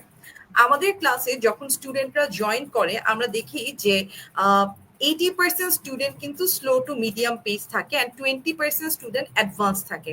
So তখন আমরা যখন ম্যাথ শেখাতে যাই, তখন কিন্তু আমাদের যারা অ্যাডভান্স লার্নার তারা যাতে বোর ফিল না করে, আবার যারা স্লো পেসড লার্নার, স্লো থেকে মিডিয়াম পেসডে, তারা যাতে আবার মনে না করে যে আমি অ্যাডভান্স লার্নারকে বেশি গুরুত্ব দিয়ে বেশি অ্যাডভান্স ম্যাথ করাচ্ছি এবং তারা কিছু বুঝতে পারছে না, এইটা যাতে ফিল না করে, আমরা একটা ব্যবস্থা করি। আমরা অ্যাডভান্স লার্নারের জন্য আলাদা করে কিছু ওয়ার্কশিট প্রিপেয়ার করি, যেগুলো হচ্ছে অ্যাডভান্স লার্নারদের দেওয়া হয়, যে যখন আমরা ক্লাসটা নিই তখন যারা মিডিয়াম বা স্লো পেসড লার্নার থাকে তারা তাদের ওয়েতে কিন্তু শিখাই। আমরা তাদেরকে খুব বেশি গুরুত্ব দিই। কেন গুরুত্ব দিই? কারণ তাদেরকে আসলে লেভেল 1 থেকে লেভেল 2, লেভেল 2 থেকে লেভেল 3, তারপর লেভেল 3 থেকে লেভেল 4 এ নিতে হবে। বাট যারা অলরেডি একটা পজিশনে আছে তাদের স্কিলটাকে আরো শার্প করতে হবে। সো আমরা একই ক্লাসরুমে 3 ধরনের লার্নারকে স্যাটিসফাই করার চেষ্টা করি, সো দ্যাট কোনো লার্নার বোর ফিল না করে। At the same time math ক্লাসটা তাদের কাছে এটা না মনে হয় যে হ্যাঁ স্লো লার্নারদেরকে বোঝাতে বোঝাতে আমাদের মনে হচ্ছে ম্যাথ ক্লাস 3 ঘন্টা, অ্যাডভান্স লার্নারদের যাতে এটা ফিল না হয়। ইনফ্যাক্ট দেখা যায় ওদেরকে একটা অ্যাক্টিভিটি বা টাস্ক দিয়ে বসিয়ে রাখার কারণে আমাদের যারা স্লো লার্নার আছে তারাও এনজয় করে ক্লাস, আর অ্যাডভান্স লার্নাররা কিন্তু অলরেডি টাইমটা শেষ হয়ে যায়। সো আমরা কিন্তু এটা মেক শিওর করার চেষ্টা করি। আচ্ছা, এমনি ম্যাথমেটিক্স এর দিক থেকে আসলে কি আমরা নারীরা পিছিয়ে আছি? আপনার কি মনে হয়? আপনি তো আরো বেশি অনেক স্টুডেন্টদের সাথে এখন আমার অনলাইনের মাধ্যমে আসে। মনে হয় আসলে নারীরা পিছিয়ে থাকার এখন পেছানোর বিষয়টাকে আপনি কিভাবে ধরবেন? ফর এক্সাম্পল আমাদের কিন্তু আমরা আমাদের অ্যাসেসমেন্ট গুলোতে দেখি ইনফ্যাক্ট মেয়েরা অনেক এগিয়ে থাকে পরীক্ষার ক্ষেত্রে। ফার্স্ট সেকেন্ড হ্যাঁ, থার্ড র্যাঙ্কটা কিন্তু মেয়েরাই করে, অ্যান্ড ছেলেরা হ্যাঁ। কিন্তু তুলনামূলক পিছিয়ে থাকে। ম্যাথসের ক্ষেত্রে আমাকে এক্সট্রা অর্ডিনারি অনেক রেজাল্ট অনেক মেয়ে করিয়ে দেখেছে। তবে হ্যাঁ, মানে এই জায়গাটাতে আসলে যখন আপনি অ্যাসেস করবেন তখন কিন্তু আসলে তখন অ্যাসেসমেন্টে আসলে রিসার্চ বলে আমাদের অ্যাটলিস্ট এই পর্যন্ত কিউইসি একাডেমিতে আমরা যত হচ্ছে অ্যাসেসমেন্ট নিয়েছি আমাদের মেয়ে স্টুডেন্টরা কিন্তু অনেক ভালো করেছে। তবে ওই যে সমাজে একটা স্টেরিওটিপিক্যাল ধারণা মেয়েরা পারে না বা মেয়েদের দ্বারা হয় না, যেমন ইনফ্যাক্ট আমাদের কিউইসি একাডেমি তো নারী পরিচালিত একটি প্রতিষ্ঠান, আমাদের কিন্তু ম্যাক্সিমামই নারী শিক্ষক। এক গার্জিয়ান কিন্তু ভর্তি করানোর পর হঠাৎ করে এই প্রশ্ন করে বসলেন, আচ্ছা আপনাদের দেখলাম ম্যাথ তো নারীরা পড়ায়, মানে হুম, এখানে কি ছেলে টিচার নাই? তখন আমরা বললাম যে আপনি তো অলরেডি ভর্তি করিয়েছেন, আপনি এই যে মেয়ে টিচাররা করে আপনি কি কোনো প্রবলেম ফাইন্ড আউট করেছেন? বলছেন না, প্রবলেম ফাইন্ড আউট করি নাই, ইনফ্যাক্ট অনেক ভালো পড়ে। তবে একটা ধারণা আছে না, একটা কথা আছে না যে নারীরা ভালো ম্যাথ পায় না। তো আলটিমেটলি এটা উনি ওনার ধারণা এবং ওনার স্বচক্ষে দেখা একটা জিনিসের মধ্যে উনি কিন্তু পার্থক্য দেখার পরেও যখন এই ধরনের কথা বলে এটা কিন্তু আসলে অনেক বেশি ডিসঅ্যাপয়েন্টিং আর কি। হুম, হুম। মানে আমি এটা মনে করি যে এটা আসলে ডিপেন্ড করে এবং এই প্রেক্ষাপটটা চেঞ্জ হবে। অ্যান্ড আমার মনে হয় যে নারীরা ভালো পায় না এটা নিয়ে একটা যদি রিসার্চ করা হয়, আগে রিসার্চ শো করুক, ডেটা শো করুক যে কোথায় সেটাই। লেখা আছে নারীরা ভালো পায় না, তারপর গিয়ে আমি মানতে রাজি হব। একদম তাই। যে রিসার্চে আগে আমাকে দেখাও যে কি অবস্থা। যেমন আমি অটিজম অ্যাওয়ারনেস নিয়ে যখন কাজ করতে গেলাম তখন আমাদেরকে কিন্তু অটিজমের ডায়াগনোসিস করার পরে দেখাতে হয় প্রুফ সহ যে কতটুকু আসলে পার্সেন্টেজ হলো। আগে কত ছিল? 1911 সালে প্রথম অটিজম কিন্তু ডায়াগনোসিস হয় পুরো ওয়ার্ল্ডে। হ্যাঁ, এটা আমেরিকাতে হয় আপু। তারপর থেকেই কিন্তু হচ্ছে আমি অনেক স্পেশাল বাচ্চাদেরকে দেখেছি অন্য কিছু পারছে না, বাট ম্যাথমেটিক্সে এত ভালো। এদেরকে যদি আমরা আসলে আরো নার্চার করতে পারি এরা কিন্তু আসলে অনেক দূর এগিয়ে যাবে শুধু ম্যাথমেটিক্স দিয়ে। আরো অনেক কমেন্টস আসছে, আমরা কমেন্টস গুলো একটু নিব। আপনার এশিয়ান ওমেন্স ইউনিভার্সিটি সম্পর্কেও জানতে চেয়েছে, সেটাও নিব। প্রমিদেব আমাদের সাথে জয়েন করেছে, অনেক ধন্যবাদ প্রমিদেবকে আমাদের সাথে জয়েন করার জন্য। সে কমেন্টস করেছে যে সব নারীরা ম্যাথে দুর্বল বলা ঠিক না, তবে ভয় থেকেই এমন মনে হয় বলে আমার মনে হয়। খুব সুন্দর একটা কমেন্টস করেছে। আরো লিখেছে ইদানিং বাসায় টিউশনি করাতে গেলেও শোনা যায় মেয়ে টিচার সব প্রবলেমের সলভ করতে পারে না। এটা আসলে অনেক খারাপ লাগে। একদম তাই। এই জিনিসগুলো আসলে আমাদের এই মানে সমাজের যে আহ, কি বলে টেবুই তো হয়ে গেছে এখন, যেটা যে নারীরা পারছে না, বা আবার নারীরা কেন সমান অধিকার চেয়ে ওরা কেন আবার বাসে একটা আলাদা সিট চায়। কিন্তু যদি আপনি বলেন, যদি ইসলাম ধর্ম বলেন, হিন্দু ধর্ম বলেন আর খ্রিস্টান যে ধর্মই বলেন না কেন, আমরা কিন্তু সব জায়গায় দেখবেন নারীরাই সবচেয়ে সম্মানের জায়গায় আছে। নবীকেও যখন জিজ্ঞেস করা হয়েছে তখন তিনিও কিন্তু 3 বার মায়ের নামের পরে চতুর্থবার বাবার নাম নিয়েছে। হিন্দু ধর্মে যদি আমরা বলি তাদের প্রথম দুর্গা মার কথাই তারা সবচেয়ে বলবে, 10 হাতে একটা নারী কিভাবে এগিয়ে যায় সেটা আমরা চিন্তা করতে পারি। খ্রিস্টান ধর্ম চিন্তা করলে আমাদের যীশু খ্রিস্টের মাকে আমরা ধরতে পারি, যে বাবা ছাড়াও স্রষ্টার মাধ্যমে যেভাবেই হোক উনি একটা সন্তানের মা হয়েছেন। এগুলো কিন্তু আসলে মেয়েদেরকে সম্মানের ক্ষেত্রে কিন্তু আসলে আমাদেরকে নিয়ে গিয়েছে, যে মেয়েরা আসলে কত সম্মানজনক একটা ব্যাপার। এখন মানুষ বুঝে না, এটা আসলে তার ব্যাপার। কিন্তু আমি বলবো যারা দেখছেন, সেখানে যারা পরেও দেখবেন এবং যারা পুরুষ মানুষ আছেন, নারীকে সম্মান করতে শিখুন, কারণ নারী হয় আপনার কখনো কন্যা সন্তান হিসেবে আপনি পাচ্ছেন, কখনো মা হিসেবেই কিন্তু তার গর্ভের মাধ্যমে আপনি পৃথিবীতে আসছেন। তো চেষ্টা করেন নারীকে সম্মান করতে। নারী টিচার হলে যে খারাপ হয়ে যাবে, ম্যাথমেটিক্স সলভ করতে পারবে না, এই ধারণা থেকে বের হয়ে আসতে পারবে। আচ্ছা আপু, যেহেতু প্রমিদেব এই কোশ্চেনটা করেছে যে টিচার হিসেবে যখন সে পড়াতে যাচ্ছে তখন সে প্রবলেমটা ফেস করছে যে তার তার একটা খারাপ লাগে যে সে নাকি সব প্রবলেম সলভ করতে পারছে না, এই জায়গাটাতে আসলে কি বলবেন? আসলে ইট ডিপেন্ডস অন এটা হচ্ছে আপনি কতটুকু প্র্যাকটিস করেন। ম্যাথ হচ্ছে একটা টেকনিক্যাল সাবজেক্ট, এটা ছেলে হোক মেয়ে হোক এটা প্র্যাকটিসের উপর নির্ভর করে। সো আমি মনে করি এটা আসলে জেন্ডার বেসিসে না। এই যে আমরা এই যে কো রিলেশন, ওই যে গ্রীষ্মকালে আপনি আইসক্রিম বিক্রি করছেন তাই ব্যাঙ মারা যাচ্ছে, ব্যাপারটা এরকম হয়ে যাচ্ছে। তো এটা আসলে একটা কো রিলেশন, মানে দেখানো হয় যে নারীরা ম্যাথ পারে না, ম্যাথ প্রবলেম সলভ করতে পারে না। এটা আসলে প্র্যাকটিসের উপর নির্ভর করে, সেটা ছেলে হোক সেটা মেয়ে হোক। আমার ক্লাসে তো অনেক ছেলে স্টুডেন্টসদেরকে আমি এই পর্যন্ত হাতে কলমে ধরে ম্যাথ শিখিয়েছি এবং তারা ন্যাশনাল লেভেলে ম্যাথ অলিম্পিয়াডেও কম্পিট করেছে। তো সে তো আমার হাত ধরেই হলো। সো আলটিমেটলি সেটাই। অফকোর্স আমি পড়ে আসি, আমি প্র্যাকটিস করেছি, আমি প্র্যাকটিস করিয়ে আমি তাকে প্র্যাকটিস করিয়েছি। সো আলটিমেটলি এটা যেই হোক, আমার মনে হয় এটা আমার মনে হয় রিলেশনশিপটা আসলে জেন্ডার বেসড না করে এটা স্কিল বেসড করা উচিত, যে কে Skill কোন based করা জায়গায় উচিত। স্কিলড। আমি যে স্কিলড আমি তাকেই ঠিক করব, যে জেন্ডার বেসিসে না। খুবই আশা করি প্রমি আপনি আপনার উত্তর পেয়ে গেছেন। আরো অনেক কমেন্ট এসেছে। মোহাম্মদ জুলকারনি লিখেছে রাইট একদম। আচ্ছা, ম্যাথমেটিক্স এর ক্ষেত্রে সে আমাদের সাথে একমত হয়েছে। আচ্ছা, রেডিও আড্ডা 24/27 বারবার কমেন্টস করছেন একটাই, যে এশিয়ান ও ওমেন্স ইউনিভার্সিটির জার্নিটা শুনতে যাচ্ছে। আচ্ছা, এখন আমরা অনেক কিছু বলেছি, আরো যদি আপনাদের কমেন্টস থাকে কমেন্টস করতে থাকেন, আমরা উত্তর দেওয়ার চেষ্টা করব।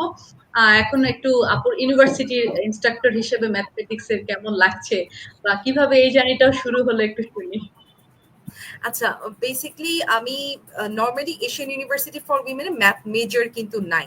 আমাদের 5টা সাবজেক্ট ম্যাথসের, মানে আমাদের 5টা মেজর আছে। Economics, PPE, politics, philosophy, economics, এটা একটা subject. Bio informatics, public health, computer science, আচ্ছা আরেকটা ইনক্লুডেড হয়েছে এনভায়রনমেন্টাল সায়েন্স, এবং অ্যাপ্লাইড ম্যাথ ইনক্লুড হবে। But Asian university for women কিন্তু সেই 2008 সাল থেকে 2025 সাল পর্যন্ত এখনো কিন্তু ম্যাথসের আলাদা করে কোনো মেজর কিন্তু খোলেনি। তবে হ্যাঁ, এটা কিন্তু স্টেম নিয়ে কাজ করে। আমি বেসিকলি ইকোনমিক্সে মেজর করেছি এবং ইকোনমিক্সে আমার কিন্তু আমার ম্যাথসের প্রচুর কোর্সেস করা হয়েছে, মানে কনটেক্সচুয়ালাইজ করে, যেগুলো ইকোনমিক্সের সাথে যায়, এবং সাথে আমি ফাইন্যান্স নিয়েও কোর্স করেছি। সো এশিয়ান ইউনিভার্সিটি ফর উইমেনে আমাদের কিন্তু দুইটা লেয়ারে পড়ানো হয়। একটা লেয়ার হচ্ছে প্রি ইউজি, আরেকটা হচ্ছে ইউজি। প্রি হ্যাঁ। ইউজি মানে প্রি আন্ডার গ্রাজুয়েট, আরেকটা হচ্ছে graduate, under graduate. So ultimately under grad and pre under graduate দুটো প্রোগ্রামের মধ্যে ধরেন আপনি কাউকে রেফার করছেন এইউডব্লিউ তে, সে কিন্তু শুরুতেই তাকে যে প্রোগ্রামে এনরোল করানো হবে সেটা হচ্ছে প্রি আন্ডার গ্র্যাড। সেখানে 2 বছর পড়াশোনা করে সে আন্ডার গ্র্যাড করতে পারবে, অর্থাৎ সেখানে আরো 3 বছর তাকে পড়াশোনা করতে হবে। আবার ক্ষেত্র বিশেষে কেউ যদি অ্যাডভান্স থাকে তখন তার প্রি আন্ডার গ্র্যাড 1 বছর, আর আন্ডার গ্রাজুয়েশন তখন 3 বছর, টোটাল 4 বছরে সে তার অনার্স কমপ্লিট করতে পারে। সো প্রি আন্ডার গ্র্যাডের আইডিয়াটা বেসিকলি এসেছে এখানে। তো আসলে 17টা ইউনিভার্সিটির 17টা দেশের নারীরা আসলে এই ইউনিভার্সিটিতে পড়াশোনা করে, এবং দেখা যাচ্ছে ম্যাক্সিমাম আফগানিস্তান থেকে, তারপর হচ্ছে আপনার আমাদের মিয়ানমার স্টেটের যারা রোহিঙ্গা আছে, যারা এখানে ক্যাম্পিং করেছে, তাদের ম্যাক্সিমাম সেখান থেকে স্টুডেন্টস আছে। পাকিস্তান থেকে কিছু আছে, ইন্ডিয়া থেকে কিছু আছে, ভুটান থেকে কিছু আছে, ভিয়েতনাম থেকে কিছু আছে। সো এরকম ডাইভার্স কান্ট্রি থেকে কিন্তু স্টুডেন্টস আসে, এবং তারা দেখা যায় কি যে হয়তো কেউ তাদের এডুকেশনাল ব্যাকগ্রাউন্ডটা খুব একটা পলিশড না। সো আলটিমেটলি তাদেরকে পলিশ করার জন্য, অর্থাৎ বিফোর ইভেন আন্ডারগ্রেডে যাওয়ার আগে তার ম্যাথসের যে বেসিক নলেজ গুলো থাকা লাগবে, ইংলিশের নলেজ গুলো থাকা লাগবে, বা কম্পিউটার সায়েন্সের নলেজ গুলো থাকা লাগবে, ইন্টিগ্রেটেড সায়েন্সের নলেজ থাকা লাগবে, ওগুলো কিন্তু তাকে স্পেশালাইজ করা হয়। অ্যান্ড রাইট আফটার দ্যাট সে যখন স্পেশালাইজেশন গেইন করে তারপর গিয়ে সে আন্ডার গ্র্যাডে কিন্তু সুইচ করে। সো আমি কিন্তু এইউডব্লিউ সেই প্রি আন্ডার গ্র্যাড সেগমেন্টে অ্যাজ আ ম্যাথ ইনস্ট্রাক্টর হিসেবে আছি, যেখানে বেসিক্যালি আমি যখন তাদেরকে ম্যাথ পড়াই তখন আমি কিন্তু, সিন্স আমি ইকন ব্যাকগ্রাউন্ডের, সো ইকোনমিক্সের সাথে আমি কন্টেক্সচুয়ালাইজ করে তাদেরকে ম্যাথমেটিক্যাল প্রবলেমস গুলো সলভ করাই, এবং এটা তাদের একটা হোলিস্টিক ধারণা দেয়, বা তাদেরকে ইন ফিউচার বা তার নেক্সট স্টেপে যখন ইকন মেজর পারসু করতে যায়, এটা তাকে অনেক হেল্প করে, কারণ সে একটা রুট পেয়ে এসেছে। সো এশিয়ান ইউনিভার্সিটি ফর উইমেনে আমি আসলে কিউইসি একাডেমি নিয়ে প্রচুর পরিমাণে অ্যাক্টিভ ছিলাম ফ্রম 2021।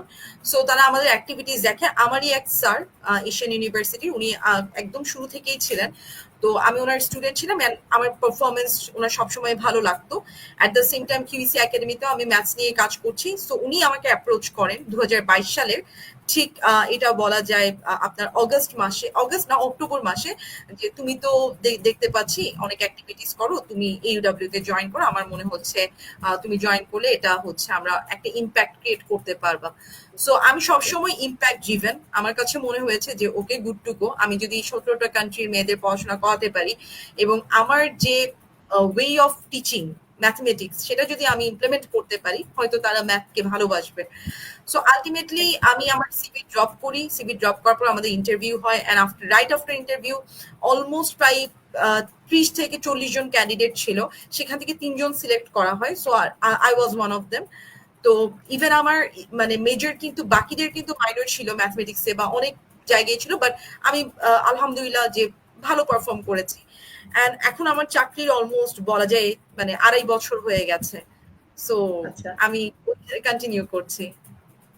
আলহামদুলিল্লাহ, খুবই ভালো লাগছে শুনে। আমাদের সাথে আরো অনেকে জয়েন করেছেন। মোহাম্মদ হারুন রশিদ জয়েন করেছেন। ধন্যবাদ স্যার, আপনি জয়েন করেছেন। স্যার হচ্ছে এখন আঞ্চলিক পরিচালক হিসেবে বাংলাদেশ বেতার বরিশালে আছেন, আমাদের বাংলাদেশ বেতার সিলেটেও ছিলেন। স্যার আপনি জয়েন করেছেন, আমাদের খুবই ভালো লাগছে। আশা করছি আপনার কোনো সন্তানের জন্য আমাদের অনুষ্ঠানটা হয়তো বা উপকারে আসবে। যেটা বলছিলাম আপু, যে আমরা ক্যাডেট কলেজ নিয়ে কথা বললাম, আপনার ইউনিভার্সিটির জার্নিটা শুনলাম, তারপরে আপনি যে এতগুলো অ্যাচিভমেন্ট সেগুলো শুনলাম। একটা কথা বারবার মনে হচ্ছে যে আপনার যেহেতু শিক্ষকতা পেশায় এখন জড়িয়ে গেছেন, কন্টিনিউয়াস আপনারা দেখেন স্টুডেন্টরা জয়েন করছে, কমেন্টস করে যাচ্ছে। যেমন মারজানা সুলতানা কন্টিনিউয়াসলি কমেন্টস করছে, সে বলেছে যে কিউইসি একাডেমি ইজ দ্য বেস্ট। একদম তাই, কিউইসি একাডেমি দ্য বেস্ট। বেস্ট না হলে তো আর আপনারা এত জয়েন করতেন না, আপু আজকে আমার অতিথি হিসেবে আসতো না আসলে। যে এক জায়গায় এরকম পড়েছিলাম যে স্ট্রাগলের গল্প বা হেরে যাওয়ার গল্প আসলে কেউ শুনতে চায় না, সবাই জিতে যাওয়ার গল্প শুনতে চায়। কিন্তু হেরে যাওয়ার গল্পগুলো আসলে আমাদেরকে শুনতে হবে, কারণ হেরে হেরেই কিন্তু মানুষ জিতে যায় একদিন। কারণ হারতে যারা জানে তারাই জিততে জানে। ওই যে আমি প্রথমেই আপু বলেছিলাম, আপনার মনে হয় মনে আছে, যে প্রতিযোগিতায় আমরা যাব, কিন্তু হেরে গেলে ওখান থেকে আমরা শিক্ষা নিয়ে আবার সামনে কিভাবে এগিয়ে যেতে পারি সেই চেষ্টা করব। শিক্ষকতা পেশায় যে আসলেন, আপনার একটা খেলার ক্ষেত্রে শুনলাম একজন শিক্ষক আপনাকে মোটিভেট করায় এত দূর এসে, মানে খেলার ক্ষেত্রে ইমপ্রুভ করেছিলেন। কিন্তু একদম টিচিং লাইনে যে ম্যাথমেটিক্স নিয়ে পড়াশোনা মানে পড়ানোর ক্ষেত্রে বা কিউএসসি একাডেমি তৈরি করার ক্ষেত্রে কোন টিচার আপনাকে মনে হয় যে আপনার ভিতর থেকে আপনাকে অনুপ্রেরণা দিয়েছে, যার কথা আজকে খুব মনে পড়ছে এখন শুতে বসে? আচ্ছা, এখানে আমি আসলে যতটা না টিচার বলবো, তত আমি একজন এক্স ক্যাডেট ভাইয়ার কথা বলতে উল্লেখ করতে পারেন চাই। উনি বা ডাক্তার। শিক্ষকও বলতে পারেন। হ্যাঁ, উনি কিন্তু আসলে ডাক্তার। অ্যাট দ্য সেম টাইম ওনার মেয়ে কিউইসি একাডেমিতে পড়াশোনা করেছেন এবং ময়মনসিং গার্লস ক্যাডেট কলেজে চান্স পেয়েছে। আমি যখন কিউইসি একাডেমি, সে কিন্তু শুরুর একেবারে আমাদের ফার্স্ট ব্যাচের স্টুডেন্ট হুম, এবং সে এখন ক্লাস 10-এ পড়ছে। আচ্ছা, তো দেখা গেছে কি যে মানে আমি যখন কিউসি একাডেমি নিয়ে পরিচালনা করছি, ওই সময় আশপাশ থেকে অনেক কথা শুনতাম যে আচ্ছা কি করছে। মানে শুরুর দিকে তো আসলে যখন একটা জিনিস মানে একেবারে মানে তৃণমূল থেকে উঠে আসে, তখন কিন্তু হুম, কেউ খুব একটা পাত্তা দেওয়ার চেষ্টা করে না। যখন এটা গ্রো হয়ে যায়, যখন স্ট্যাবলিশ হয়ে যায়, তখন গিয়ে মানুষ এই গ্রোথের গল্পটা শেয়ার করে। বাট শুরুর দিকে আমি আসলে দেখলাম কি যে আমার আশেপাশে প্রচুর মানুষ আসলে রাইট আফটার গ্রাজুয়েশন, তুমি এগুলা কি করছো, মানে তুমি তো চাইলে অন্য জায়গায় যেতে পারতে, এটা নিয়ে কেন পড়ে আছো। আপু আমি একটা জিনিস বিশ্বাস করি, আপনি যেই জায়গায় আছেন সেটার পেছনে লেগে থাকতে হবে, কারো কথা শোনা যাবে না। 10 থেকে 20 বছর লেগে থাকবেন, উঠে যাবে। এইটা আমি খুব বিলিভ করি এবং আমার আপু আমাকে কিন্তু এটা নিয়ে অনেক মোটিভেট করেছে। আমার বড় বোন, আমার আম্মু, আমার আব্বু, তারা কিন্তু আসলে মানুষের কথা এতটা কানে নেয়নি। যদি তারা নিত, এটা কিন্তু আমার উপর ইম্প্যাক্ট পড়তো, যেটা সত্যি কথা, কারণ তাদেরকে নিয়ে আমার পরিবার, তারাই আমাদের আশেপাশে থাকে। এবং হ্যাঁ, আমার কলিগ, আমার আমার আমার ভাই, আমার colleague Baijit Hafiz, at the same time আমার co founder Rounak Jahan Noor. In fact আমি যখন মাঝে মাঝে ডিপ্রেসড হয়ে যেতাম, আচ্ছা আমরা কি আসলে রাইট ট্র্যাকে যাচ্ছি, আচ্ছা আমরা যা করছি এটা কি আসলেই মানে খুব ভেগ লাগতো অনেক সময় যে আসলে কোথায় যাচ্ছি, কোথায় কি হচ্ছে। তো টু বি অনেস্ট শুরুর দিকটা এমন লাগতো। তো সেই ডাক্তার ভাইয়া মানে দেখা গেছে উনি আমাকে বলেছেন যে দেখো উনিও কিন্তু এক্স ক্যাডেট। তো উনি বলেছেন, আনিকা তুমি এটার পেছনে লেগে থাকো, কারো কথা শুনবা না, 3 থেকে 4 বছর লেগে থাকো, দেখো এটা কোথায় যায়। আমি সগির হুম, আহমেদ ভাইয়া, x cadet from Pabna cadet college, ওনাকে আসলে স্মরণ করছি। উনি আমাকে খুব বেশি মোটিভেট করেছেন, কারণ আমি একটা সময় এতই ডিপ্রেশনে চলে গেছি যে আমি ওনাকে ফোন করেছিলাম এন্ড উনি আমাকে মোটিভেট করেন, যেটা আসলে আমাকে এখন পর্যন্ত আমি বলবো আমি আসলে আর কোথাও তাকাই নাই, আমি এটাকেই পুঁজি করে আছি এবং আমি বিশ্বাস করি এটা অনেক দূরে গিয়ে যাবে। ইনশাল্লাহ। অনেক অনেক শুভকামনা থাকলো আনিকা আপু, যাতে কিউএসসি একাডেমি নিয়ে অনেক দূর এগিয়ে যেতে পারেন। যেহেতু ডিপ্রেশনের কথা বললেন, একটু ডিপ্রেশনের কথায় যাই একটুখানি। আমরা আস্তে আস্তে অনুষ্ঠানেরও প্রায় শেষ পর্যায়ে চলে আসছি। তবে ডিপ্রেশনের যেহেতু কথাটা বলছেন, এখনকার এই যে বলছিলাম যে 2020 সাল থেকে 2025 সাল, 5টা বছর যদি চিন্তা করি, কোনো না কোনো ভাবে দেখবেন আপনার আশপাশের মানুষ ডিপ্রেশনে ভুগছে। আজকে যদি আপনি নিউজ খেয়াল করেন, ঘুম থেকে উঠে যে নিউজটা প্রথমে পেলাম সেটা হচ্ছে একজন পুলিশ সুইসাইড করেছে, একটা সুইসাইড নোট রেখে। নিশ্চয়ই আপনিও দেখেছেন। এই জিনিসগুলো কিন্তু আশপাশে হচ্ছে। এগুলা শুধু বড়দেরই যে সমস্যা, যেমন আমি সকালবেলা উঠে এই নিউজটা দেখে একটু কিছুক্ষণ বসেছিলাম, তারপরে একটু মানে চিন্তা ভাবনা, এখন এটা রেখে দেই পাশে, একটু অন্য কাজ করি, এটা নিয়ে মাথা ঘামানোর কিছু পরে চিন্তা করবো। কিন্তু দেখেন, এগুলো কিন্তু আমাদের বাচ্চারাও কিন্তু এখন সোশ্যাল মিডিয়ার মাধ্যমেই কিন্তু খুব সহজে তাদের হাতেও নিউজগুলো চলে যাচ্ছে। একটা হয়তোবা একদম যদি ছোট 2-3 বছর ভালো রিডিং করতে পারে না, তারা হয়তো বা এই নোটস গুলা বুঝবে না বা এই জিনিসগুলো বুঝছে না। কিন্তু ধরেন আপনি যেহেতু ক্যাডেট কলেজের আমরা আজকে রিলেট করছি, সেক্ষেত্রে 6-7 এর বাচ্চাদের যদি ধরি, বা অনেকে ধরেন ক্যাডেটে যাচ্ছে বা বিভিন্ন জায়গায় ধরেন বিকেএসপি তে যেতে পারে, ট্রেনিং এ যাচ্ছে, বিভিন্ন সেক্টরে অনেক বাচ্চাদেরকে হোস্টেলে রাখা হচ্ছে। যে ডিপ্রেশন জিনিসটা অনেক সময় চলে আসে মানুষের মধ্যে। একজন শিক্ষক হিসেবে আপনার কিভাবে মনে হয় যে কিভাবে আমরা এই ডিপ্রেশনটা আসলে দূর করতে পারি? মানে নতুন জেনারেশনের জন্য যদি একটা মেসেজ দেন আর কি। আচ্ছা, থ্যাংক ইউ সো মাচ।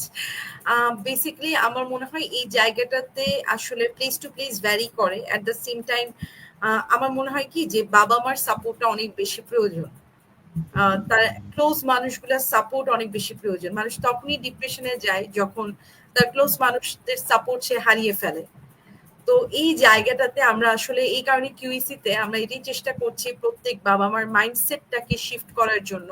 তার সন্তানকে, এই যে আমাদের ওয়ার্কশপে এটাই ছিল প্রথম প্রশ্ন, যে শেষ কবে আপনি আপনার সন্তানের প্রশংসা করেছেন, এবং 30% বাবা মাই অ্যান্সার করেছে এবং 70% বাবা মা কিন্তু এই কোয়েশ্চেনের রেসপন্স করেনি। এটাই আমি মনে করি ডিপ্রেশনের মূল কারণ হতে পারে, কেন আপনার বাবা একদম মার তাই। সাপোর্টটা অনেক প্রয়োজন।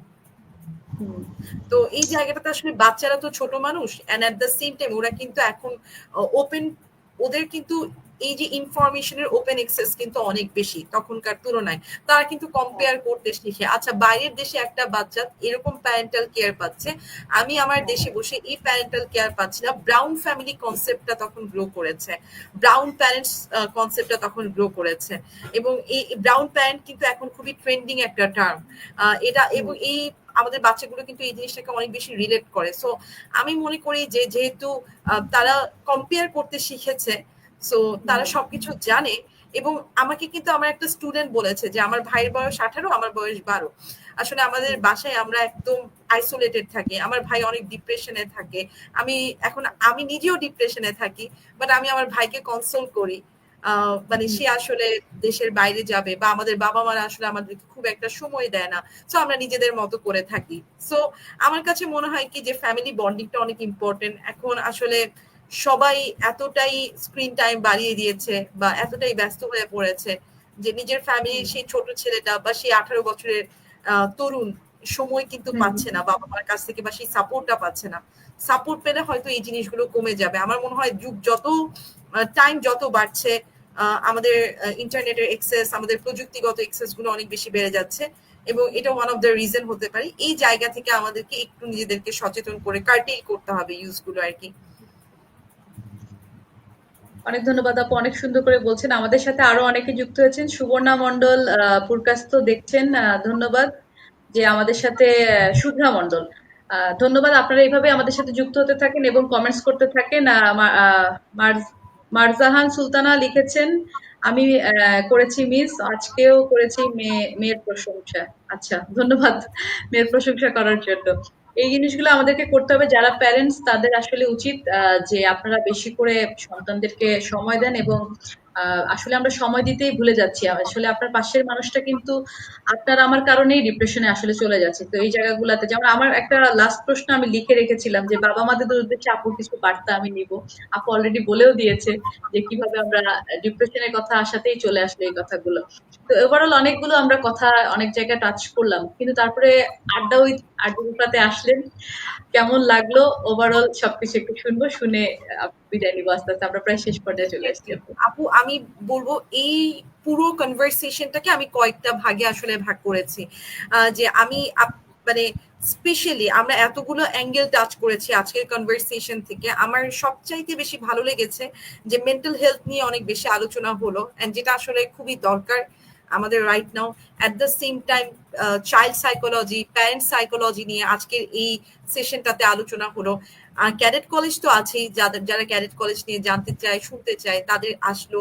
বা এই যে মেয়েদেরকে যে ছোট করে দেখা হয়, মেয়েরা ম্যাথ জানে না, ম্যাথ পারে না, এই বিষয়টা নিয়ে এটা যে আসলে স্কিলের ওপর ডিপেন্ড করে, জেন্ডার রোলটা আসলে এখানে মুখ্য না।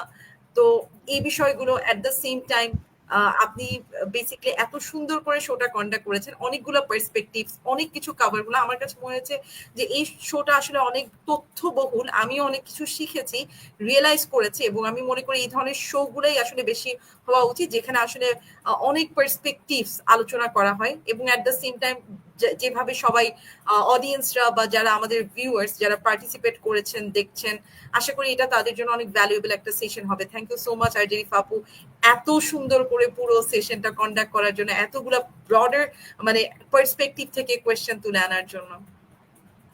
অনেক ধন্যবাদ যে আপনি এত ব্যস্ত থাকার পরেও আমাদেরকে সময় দিয়েছেন এবং এত সুন্দর করে সবকিছু বর্ণনা করেছেন। আশা করি সবাই উপকৃত হবেন এবং আমাদের এই প্রোগ্রামগুলো আরো বেশি করে আপনারা দেখবেন এবং আপনারা কি কি টপিক সম্পর্কে জানতে চাচ্ছেন, আরো কিছু জানতে চান কিনা সেই বিষয়গুলো কিন্তু আমাদেরকে কমেন্টস করতে পারেন অথবা আমাদেরকে ইনবক্স করবেন। আপনারা চাইলে আমরা চেষ্টা করব আপনাদের এই জিনিসগুলো টাচ করার জন্য।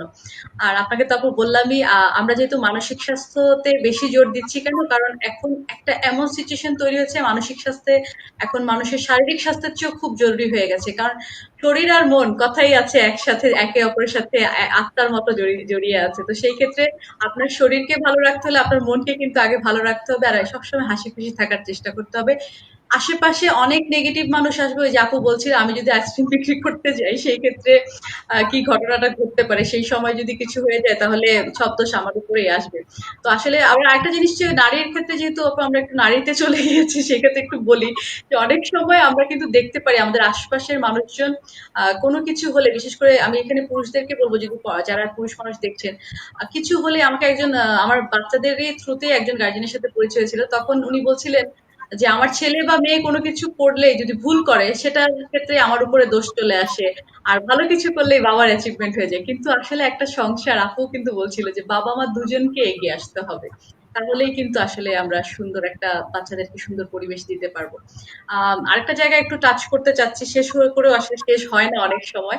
সেটা হচ্ছে ইদানিং যদি আমরা দেখে থাকি আপু, ডিভোর্সের ক্ষেত্রটা অনেক বেড়ে গিয়েছে। হ্যাঁ, সেটা কিন্তু বাচ্চাদের ক্ষেত্রে আমি বলবো যে যারা ডিভোর্সের মতো জিনিসটাতে, এটা আমাদের মুসলমান ধর্মতে হচ্ছে সবচেয়ে নিকৃষ্টতম হালাল যদি আমরা বলে থাকি। তো সেই ক্ষেত্রে কিন্তু এই ডিসিশনটা আপনারা নেওয়ার আগে একটু আপনার সন্তানের কথা চিন্তা করেন। বা যে বাবা মারা একদমই থাকতে পারছেন না সেটা তো আসলে ভিন্ন কথা, কারণ নিজের স্বাস্থ্য মনের স্বাস্থ্যের একটা ব্যাপার আছে, কিন্তু একটু বাচ্চার দিকে চিন্তা করে আসলে আমার মনে হয় এই ডিসিশনটা না নেওয়াটাই ভালো। যাদের সন্তান নেই তারা যদি অ্যাডজাস্ট হচ্ছে না, ঠিক আছে, আগে আগে ডিসিশন নিয়ে সরে যাওয়া ভালো, কিন্তু একজনকে পৃথিবীতে আনার পরে আসলে এই ডিসিশনটা আমি বলবো যে ব্যক্তিগতভাবে না নেওয়াটাই আসলে ভালো। চেষ্টা করেন নিজের সংসারটাকে, আমার বিশ্বাস যে মরা গাছকেও পানি দিতে দিতে কিন্তু সতেজ করা যায়। সো চেষ্টা করেন যে কিভাবে ভালো রাখা যায় আসলে। তো আমরা যেটা করব আজকে, অনুষ্ঠানের যেহেতু শেষ পর্যায়ে, আপুর একটা গান অথবা কবিতা শুনতে শুনতে বিদায় নিব। আর আপুর যদি আমাদের পেজের সম্পর্কে আর কিছু বলার থাকে অবশ্যই আপু বলে আমরা বিদায় নিব। তো যে যেখান থেকে দেখছেন আরো দেখতে থাকুন আমাদের আরজে রিফার ফেসবুক পেজটা এবং ইউটিউব চ্যানেলটা সাবস্ক্রাইব করে দিবেন। আপনারা প্রত্যেকটা প্রোগ্রামে আমি এতটুকু গ্যারান্টি দিতে পারি আমরা ইনফরমেশন দেওয়ার চেষ্টা করব যাতে আপনাদের ভালো হয়। আর সবসময় নিজের যত্ন নিবেন আর হাসি খুশি থাকার চেষ্টা করে দেখবেন পজিটিভিটি আপনার কাছে এমনি আসবে। আপু, আপনার কাছে এখন। Thank you so much. আমি আপনি গানের কথা বলাতে আমি একটু ভাবছি আমাদের অডিয়েন্স আসলে কোন জনরার গান পছন্দ করবে। আমি আসলে কোনটা গাইবো, কোনটা উচিত হবে, আবার শিক্ষক মানুষ রাতের বেলা শুরু করছি আমরা, তো সেই ক্ষেত্রে একদম মনের ইচ্ছা যেটা আপনার মনে থেকে আসছে সেটা একদম ফিল করছেন যে গানটা এখন। আচ্ছা, বেসিক্যালি হচ্ছে আমি একটু সফট ধাঁচের গান পছন্দ করি এখন। মানে আমি জাস্ট চাইবো কেউ জাজ করবেন না। মানে বেসিক্যালি এটা মানে এই সিনেমাটা হচ্ছে 2001 সালে বের হয়েছিল, RHTTM। সো সেটারই একটা গান আমি গাই। আমার মনে হচ্ছে আই রিয়েলি ডোন্ট নো কিভাবে গাইবো, তারপরও I like this song, Hindi গান। সো প্লিজ কেউ জাজ আচ্ছা, করবেন না। তাহলে আমি বিদায় নিয়ে নিচ্ছি, আপনি স্ক্রিনে থাকবেন এবং সুন্দরভাবে আমরা গান শুনতে শুনতে বিদায় নিয়ে নিব। যে যেখান থেকে দেখছেন সবাই আরজে রিফার ফেসবুক পেজ এবং ইউটিউব চ্যানেল সাবস্ক্রাইব করে দেন, লাইক কমেন্টস দিয়ে আমাদের সাথে থাকুন। সুন্দর সুন্দর প্রোগ্রাম দেখতে পারবেন এবং জানতে পারবেন অনেক কিছু। জ্ঞান অর্জনের জন্য আরজে রিফার কিন্তু তুলনাই হয় না। নিজের অ্যাডভার্টাইজিং নিজেই করে দিলাম। আর কিউএসি একাডেমিতে জয়েন করেন, বাচ্চাদেরকে আপুর কাছ থেকে অনেক কিছু কিন্তু জানতে পারবেন এবং আপু কিন্তু যেহেতু প্যারেন্টসদেরও কাউন্সিলিং করে থাকে, সেক্ষেত্রে কিন্তু আপনারা প্যারেন্টসরা বাচ্চাদের সাথে আমার মনে হয় কানেক্ট করতে আপনাদের অনেক সুবিধা হবে। তো আমরা আর দেরি করছি না, চলে যাচ্ছি গানে। আর একজন লাস্টে আরো কমেন্টস করছেন, আচ্ছা আপনাদের কমেন্টস শো করা হচ্ছে কি রবীন্দ্রসঙ্গীত শুনতে চাই। আচ্ছা আপু আমি যে গানটা এখানে শুনে আমরা সেই গানটাই শুনবো। না, আমি না, এখানে আসলে কোনো আমার কথা হচ্ছে যেহেতু মানসিক স্বাস্থ্যতেই আমরা ফোকাস করছি, সো আমাদের অতিথিকে আমরা কোনো হ্যারাসমেন্টে পড়ে এমন কিছু করা যাবে না। উনি যেটাতে রিল্যাক্স ফিল করে সেটাই আমরা করব, কারণ যাতে অতিথি শেষ বিদায়টা খুব সুন্দর হয়। আর আপনারা যে যেখান থেকে দেখছেন সবাই সুস্থ থাকবেন, ভালো থাকবেন। গান শুনতে শুনতে বিদায় নিচ্ছি। শুভরাত্রি। আচ্ছা, থ্যাংক ইউ সো মাচ। আমি আসলে খুবই নার্ভাস, তারপরও চেষ্টা করছি। এটা আসলে মানে আমি আম নট রিয়েলি শিওর আমি কতটুকু ভালো গাইবো, তারপরও চেষ্টা করছি। जरा जरा बहकता है, महकता है आज तो मेरा तन बदन, मैं प्यासी हूँ मुझे भर ले अपनी बाहों में। जरा जरा बहकता है, महकता है आज तो मेरा तन बदन, मैं प्यासी हूँ मुझे भर ले अपनी बाहों में है।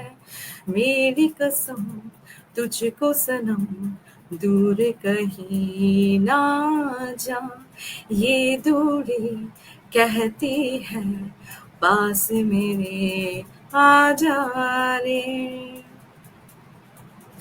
यूं ही बरस बरस काली घटा बरसे, हम यार भीग जाए इस चाहत की बारिश में। मेरी खुली खुली लटों को सुलझाए तू अपनी उंगलियों से, मैं तो हूँ इसी ख्वाहिश में। Thank you so much. আমি আসলে এর চেয়ে বেশি গাইতে পারবো না, আমার টিচার। সো আলটিমেটলি অনেক দিন হয়েছে গানের। So that's it. আর Jerry Papu, thank you so much. এর চাইতে বেশি গাওয়া গেল না। Thank you.